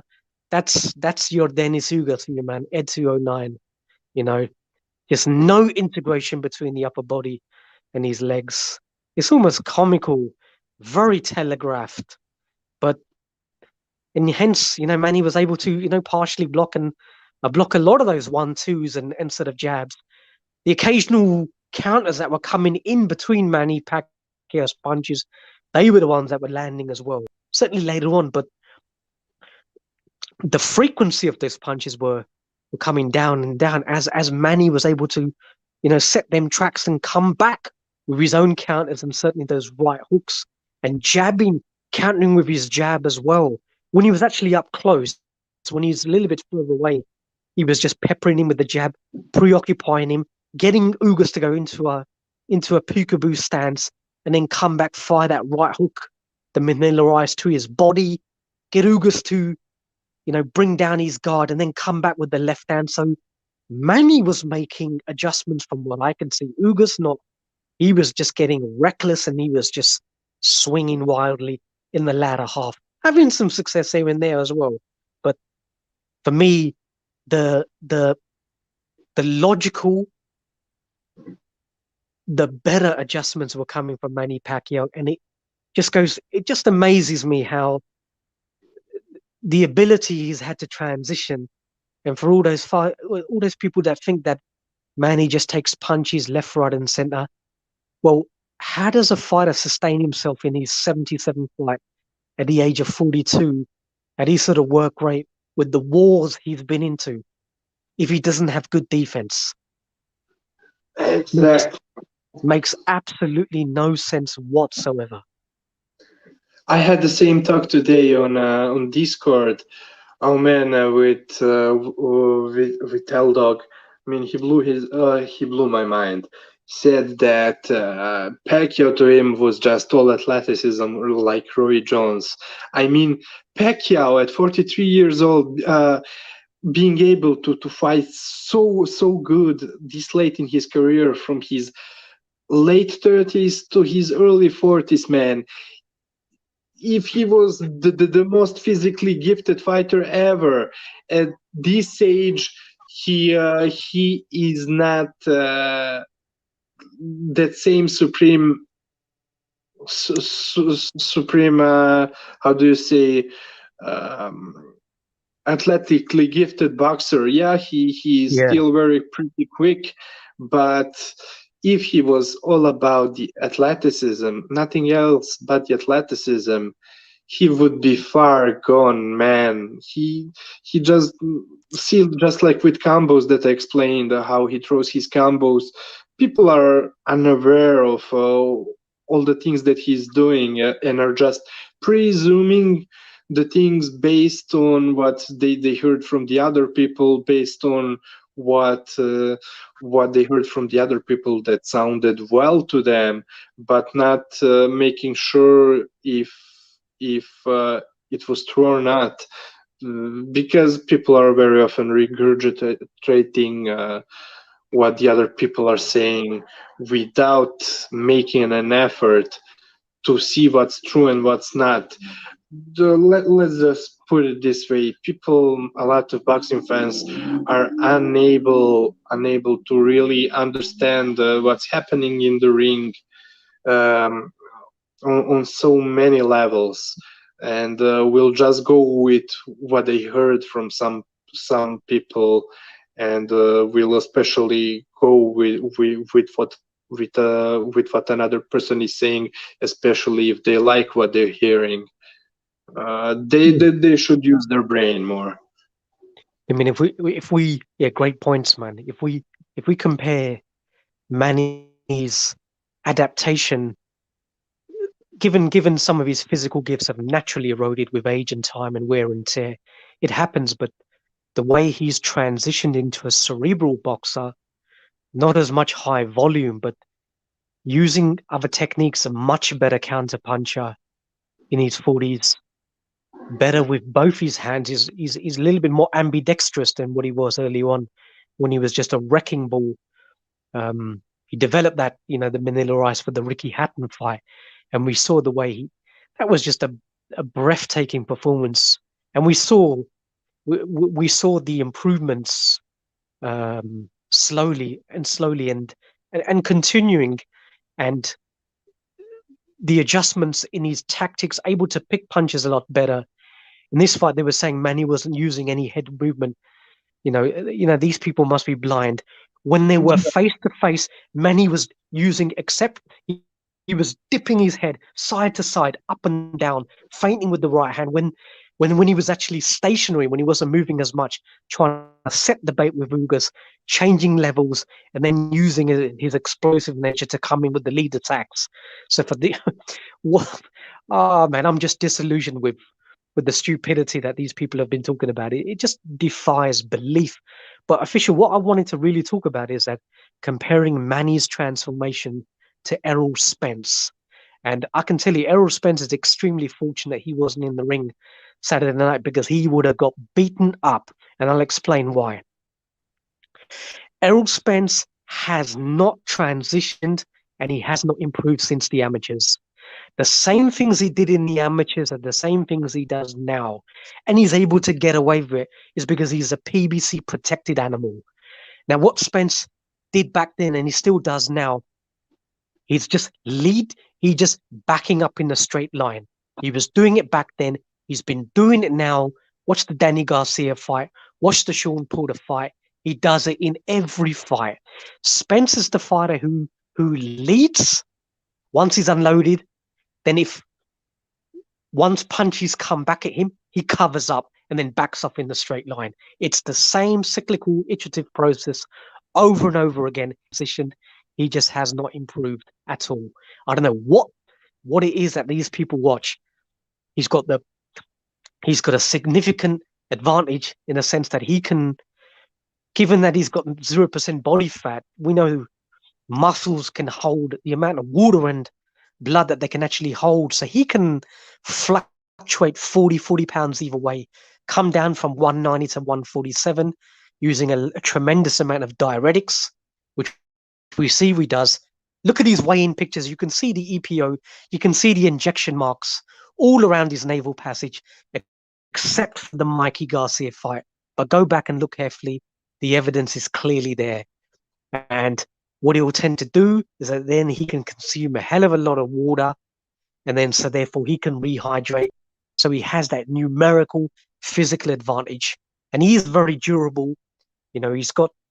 That's one of his strengths. He's relentless, no doubt, with the regime he's been on throughout his career as well. But in terms of his boxing skill, I haven't seen virtually any improvement whatsoever. He was very fortunate against Sean Porter, that Sean Porter decided to stay in the pocket a little bit too long. If Porter was a little bit more cute, a little bit more measured and reticent with the amount of his combinations that he was unloading, and was able to pick his punches a little bit better, what Porter wasn't doing was he was hooking a little bit too much. If he was using shorter straight punches, he could have maintained his dominance he was having, the way he was able to negate Spence's jab from the get-go straight away. But if he was Porter is not as much of a cerebral fighter. So if he'd just been a little bit more stick and move, a little bit more, not being greedy, staying too much inside, and then getting caught with Spence's huge arcing nut shots, with the ridiculous amount of low blows that he was subjecting Porter to in the fights. Porter would have easily beat him, and it was only really the knockdown that I guess was the difference in the fight. Some people still had it for Porter, but for me, if you deduct all of Errol Spence's 32 or so punches, and we've got a video on that as well, then he doesn't win that fight. But the referees are not going to call him out on it. He's their golden child. They've made him into a pay-per-view star. He's protected at all costs, so therefore he doesn't have to improve. Official, a little bit like Canelo Alvarez now. He doesn't have to try. He's getting into nothing but fixed fights after fixed fights. He gets an incentivized 40, 35 million, irrespective of who the opponent is. And when he doesn't get it, then he starts crying, throws the toys out of his pram. When there's a B-level opponent, he doesn't want to reduce his A-side advantage or the amount of money that he's getting for a top-tier preferential opponent. He wants the same, irrespective of who it is, and all these insurance contingencies. That's what we've come to in boxing. These protected fighters, much like Sugar Ray Robinson was back in the day, using the same old tactics, controlling everything, the ring, the gloves, the walk, what gown his opponents wore, hence Right. all of the fighters he avoided. It's the same shit we're seeing now. Yeah, and well, let me tell you just how gullible the boxing fans are. Look, when they first started figuring out what PBC is doing with their hyped up bomb-ass fighters, hype jobs, they were right only 50%, meaning that they were saying, "Oh, look at all those bombs," but they're gonna get fucked up when they finally get in the ring with a real opponent. Well, guess what? PBC was looking a step further than that. Why even ever put them in the ring with a real opponent? Just have them have fight safe fights, and then eventually at the very end of their careers you can put them with your next future potential hype job star. And that's how they're doing, man. There is no even need. Same thing with, I mean, I don't want to go into other subject, but just real quickly, corruption.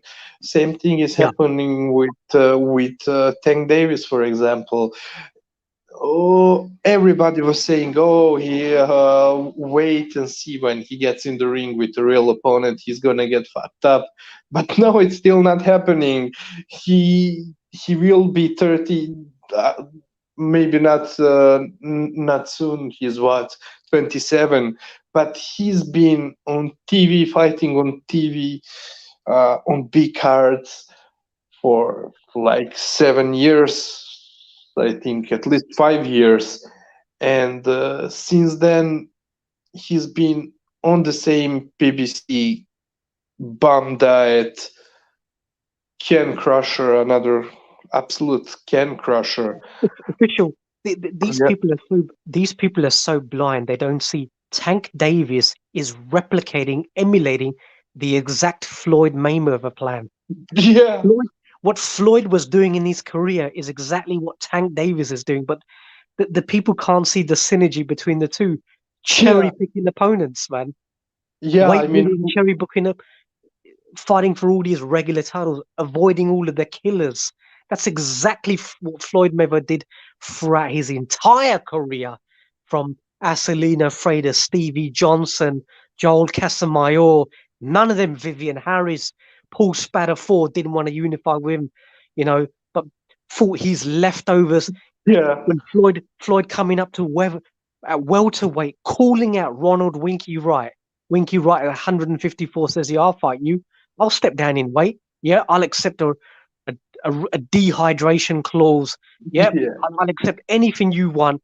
And then Floyd laughing and then he fights Sharma Mitchell, and then Larry Merchant slams him after the fight, saying, "Who gives a fuck about this fight? You were calling out Winky Wright. Why didn't you fight him?" He obliged. He said he was willing to take it, and Floyd, and that's where the beef started between Floyd and Larry Merchant, because Larry Merchant was one of the real ones. At least he would call it out. But we're getting the same old bullshit with Tank Davis, just fighting bum after bum. We're seeing Gamboa, his shoe just mysteriously malfunctioned in the ring. No yeah, doubt, no doubt they bought him those shoes for Christmas or something. But yeah. but But he, Yes. So, just to get back to what if Spence was there instead of Ugas? Yeah. To that topic. Wow, what if Spence was there instead of Ugas? Well, let me tell you what would happen. I agree with you. I mean, look, what if Spence was there instead of Ugas? I mean, Pacquiao was there to fight. He signed a fight for a fight against Spence. So either Errol Spence was not confident and ducked the fight, either that or his injury is real, was real. In any case, I mean, in the first case, he ducked it because he was less confident in his capability to win the fight against Pacquiao than his own fans. But if his injury is as real as they all claim to be, then his eye would totally get fucked up.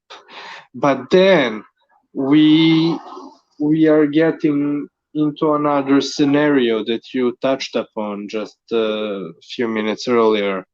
Like, what if Spence was there in the ring with Pacquiao, with this Pacquiao, this bad-looking Pacquiao, but good-looking Spence without, if he didn't have any eye injury? Well, they haven't considered that maybe Pacquiao wasn't looking as formidable as against Turman, against Ugas. Of course, a possibility, one of the possibilities is that he aged two more years, didn't have any fights in between that time. But also maybe that he was prepared for Spence and then had to switch up to fight a fighter that's stylistically much more difficult for him than Errol Spence is. Clearly, much more stylistically difficult than Spence is, and on a short notice. So, why not consider that possibility and put the best Spence you want in the ring against Pacquiao? At least against Pacquiao, the same Pacquiao who showed up against Thurman. Pacquiao would fuck him up. Of course, now I saw that Pacquiao's legs were slower, at least to me, in this Okay. fight against Ugas.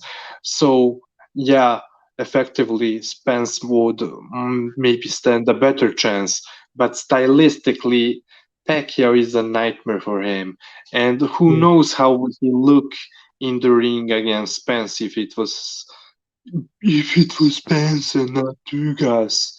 Man, those cocksuckers all over Twitter, all social Official. media. Yeah. If Man Up Spence had contested this fight, if he had the balls to have gone into the ring with Pacquiao, Derek James would be buying Stevie Wonder's used shades on eBay for him for Christmas. He would be blind. His eyesight would be non-existent now. Yeah. Charity workers would be accompanying Spence to his long walks on his ranch. Yeah, look, I'm not saying he's a pussy and he chicken that whatsoever. Look, um, yeah, But you know, I it's mean, more against as I the indicated before, I think it was a strategic withdrawal. Um, but now he doesn't have to face that situation again. Whatever is going to happen next, I'm not sure. But official, one thing else I wanted just to talk about.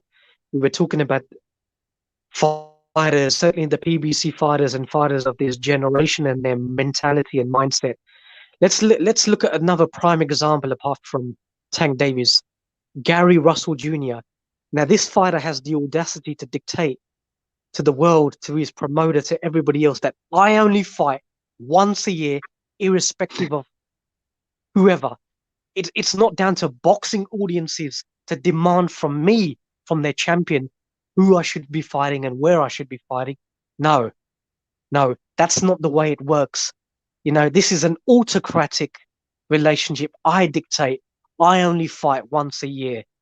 Can you believe what the fuck is going on with this guy and how it is just accepted? It has become the status quo within the PBC. This is an abomination of boxing. This is what is going on. It's a fucking man, it is disgusting. That's what I see. Nothing but disgust. A guy with a great deal of boxing ability and talent. Don't give me some bullshit about his body not being acclimated to fighting this many times a year. Then he shouldn't be fucking champion whatsoever. The WBC are not going to enforce anything. They took 3-4 years to give Adonis Stevenson a mandatory. We know what the WBC are like. The worst scum on the planet, man. Suleiman, he should be tossed into an Alabama alligator lake, years ago. Bored. Actually, the WBA president and the WBA, all of the sanctions, it should be gutted from top to bottom. Sanctioning bodies, what are they? They're just shell corporations for laundering money. Oh, yeah. State athletic commissions, if you really look at their company structure, official, they don't even exist. It's maybe 1 or 2 people. That's it. You don't see no memorandums. You don't see any minutes of any shareholder meeting whatsoever. This whole thing is just a facade. It's just a money laundering operation via shell corporations. That's what boxing is. Yeah, and fighting fans, many of them are short-sighted. I mean, all they're paying attention to is boxing, not being aware that boxing is just a small piece of all what you just described, what's happening. Just like you explained it to me in our private conversation about the relationship in between the US and not Spanish, but Mexico and Mexican boxers and WBC versus, for example, the ex-Soviet fighters. But Oh yeah, yeah, yeah. We'll talk about Alexander Usyk and that situation another time. But yeah, with the Mexican situation, yeah, it's a lot of their cartels. It's all seed money of the US security services and their intelligence communities, which they've been doing for many years. Destabilization, drugs money laundering operations, and then using their tax havens to tabulate those funds, and then those monies get moved into the head office of their main US bank accounts, and that is what keeps the parity of the US dollar and their reserve currency alive. It's the biggest heist in the history of humanity, what is going on. But I'll explain that and how that works another time. That's a real good video that's going to come up. But yeah, explain yeah, exactly what is going on. It's got nothing to do with the Federal Reserve whatsoever. They are nothing. But it's about crime and weapons and what they call structural measures, which they've been imposing all around the world in every destabilized zone, destroyed every country. We were talking about Yugoslavia before. We had a fantastic man. If we could have put that conversation on video, that would have been just absolutely amazing about how they destabilized and destroyed, Yugoslavia as well. But yeah, we'll do the coup d'etat boxing special on that one another time. But official, any last thoughts on this fight? I think we covered it.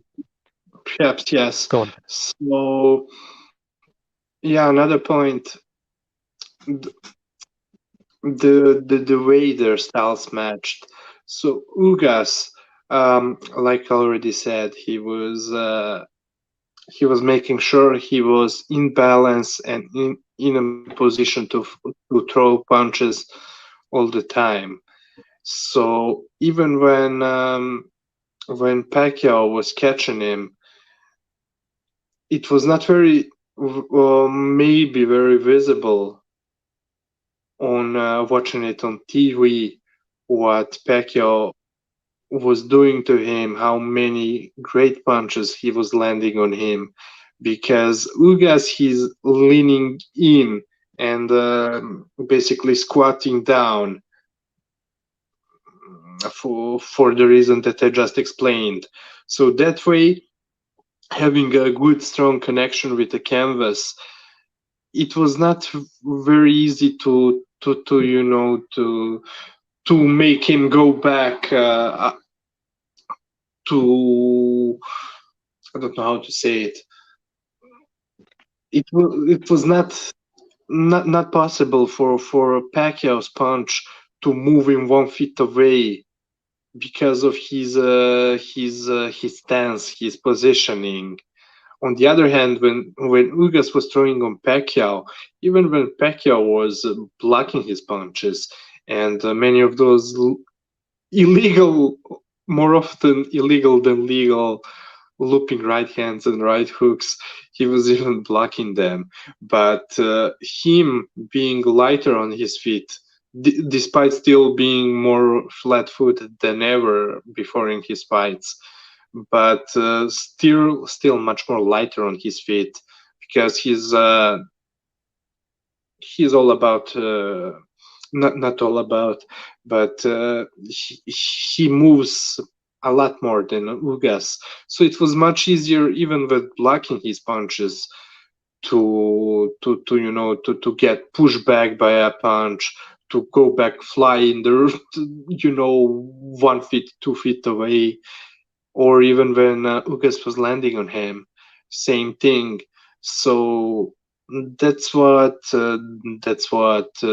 made some of the people believe that Ugas was winning it, while in reality, a lot of those same people are not paying attention to what's happening at short range. They are easy to overlook the punches, seemingly not so hard punches, but trust me, anyone who boxed knows that this is not a video game. In a video game, you won't have an impression, um, understanding of what it takes to fight, but even short Pacquiao's punches that he was landing in the pocket during his combos are everybody whoever boxed before, ever sparred before, had serious sparring, knows how destructive those punches are. And so yeah, I'm not one of those who's trying to score a fight based on a facial damage, but Ugas's facial damage was a proof of how Pacquiao's punches were overlooked, very overlooked. I would say that because of the speed he was throwing his punches with, many people haven't even seen. They probably thought that many of his punches were missing while they were landing, in fact. And so, hold on, let me see the rounds, the punch stat.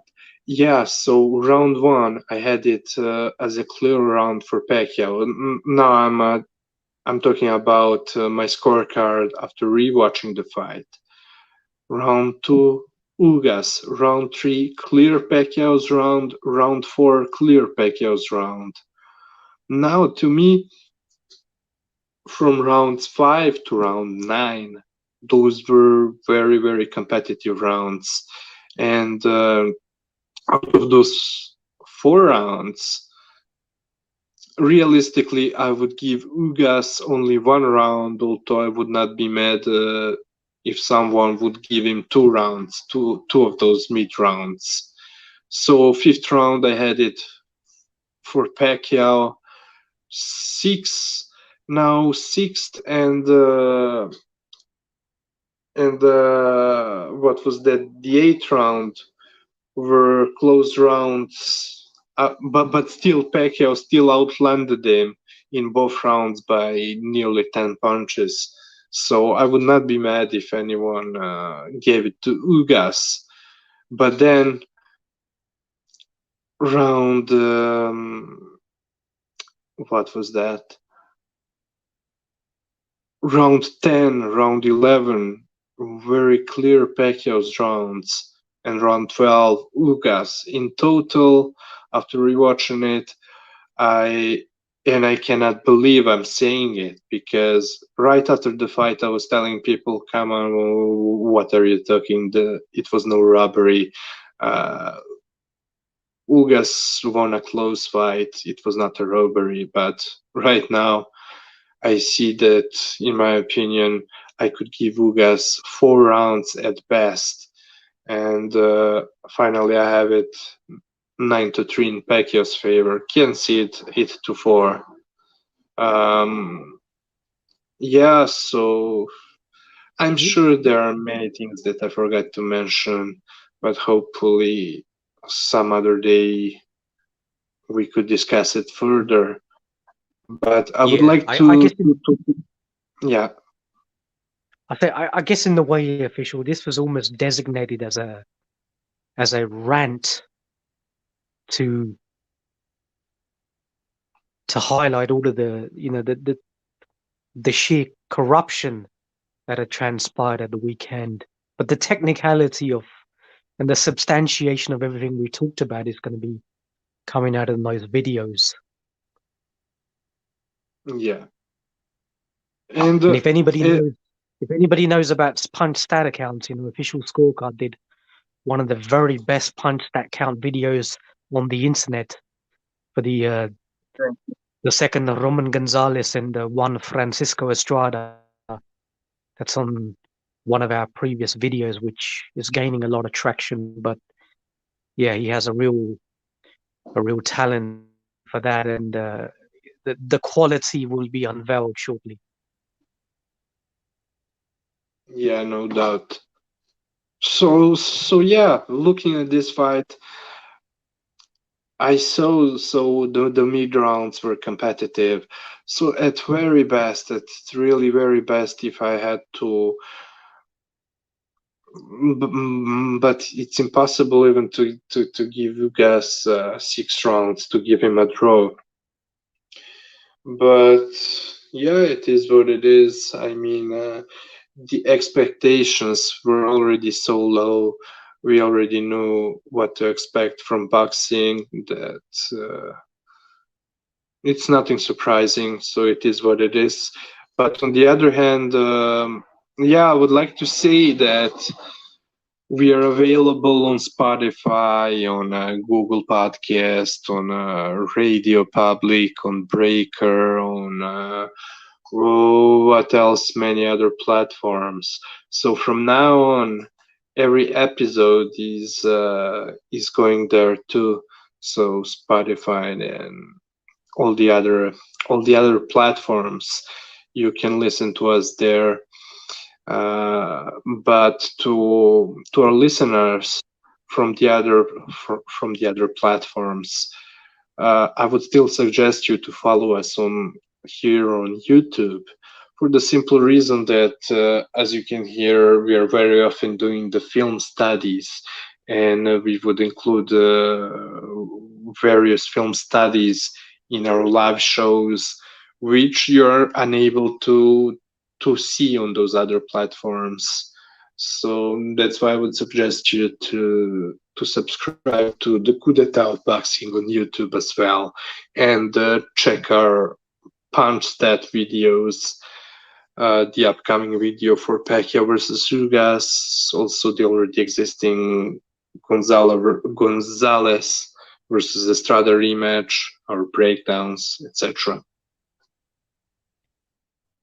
Yeah, and I just want to, before terminating the broadcast, I just want to shout out to all of the the boxing channels and the individuals who kept it real Oh with yeah. their sort of with their transparency and their ability, their competence in knowing how to score a fight independently, unbiased, with diligence, and have the ability to sort of rescore the fight live and invite all the luminaries from around the YouTube boxing community, including the media, ex-fighters, whatever else. So big shout out to a lot of respect to Anthony, Thunderdome Boxing Talk, and all of the soldiers over there, Fight Scout, Jed, excellent people who, Oh, will engage, will debate, will watch it live.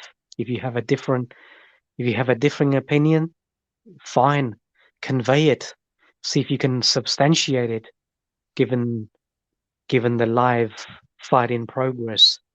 But individuals elect not to do so in fear of being exposed, and that is very, very sad.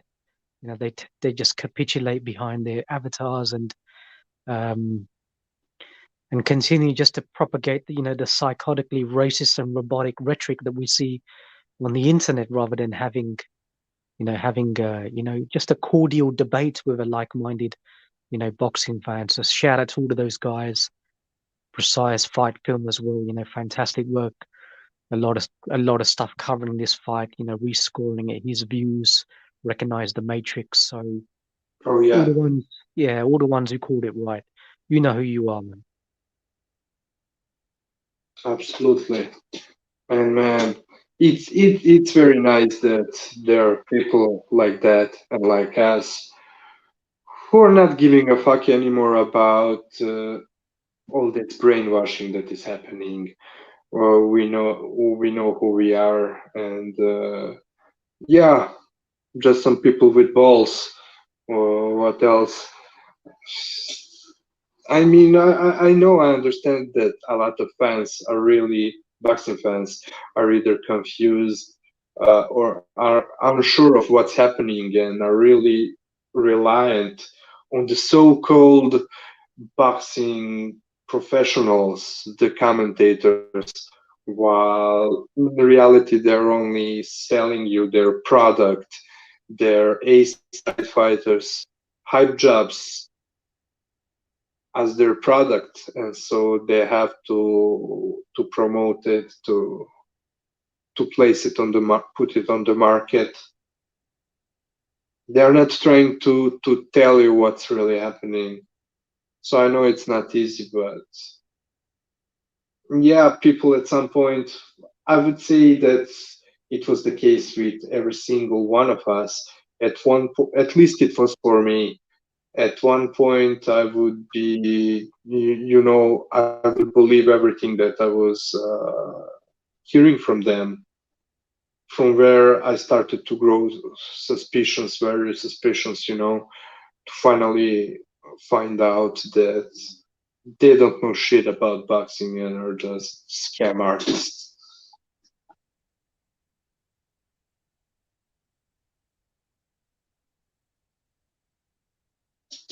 So, anything else to say, corruption? No, that's it. I'm hard pressed for time. That Oh, No, I just want to say thank you to everybody who dialed in for the live YouTube show. It's been a little while. I know our schedule's been kind of erratic recently. It's just very hectic timetables for both of us, respectively, and in different locations. Half the time I'm messaging official. He's even busier than me. He's out trying to seduce some gorgeous semi-professional French Open model, but he tells me that she's helping him rehabilitate his knee. That's what he's telling me. So I don't know where he is half the time. But we'll try and get back to some normality going forward. But just bear with us. yeah, and one last thing. Yeah, so We are definitely going to do this show, this podcast more regularly.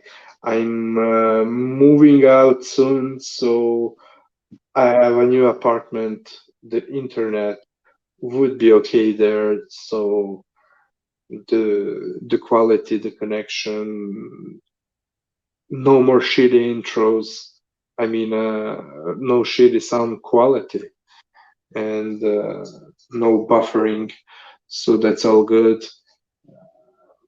It would also allow me to prepare the breakdowns, to have many more breakdowns for the show. So it's looking wonderful. That's it. Thank you for tuning in. Uh, Hit the like, and please, if you enjoy the show, share it on all your social media. What else can I say? Sorry. Sayonara, like corruption would say. Adios, motherfuckers.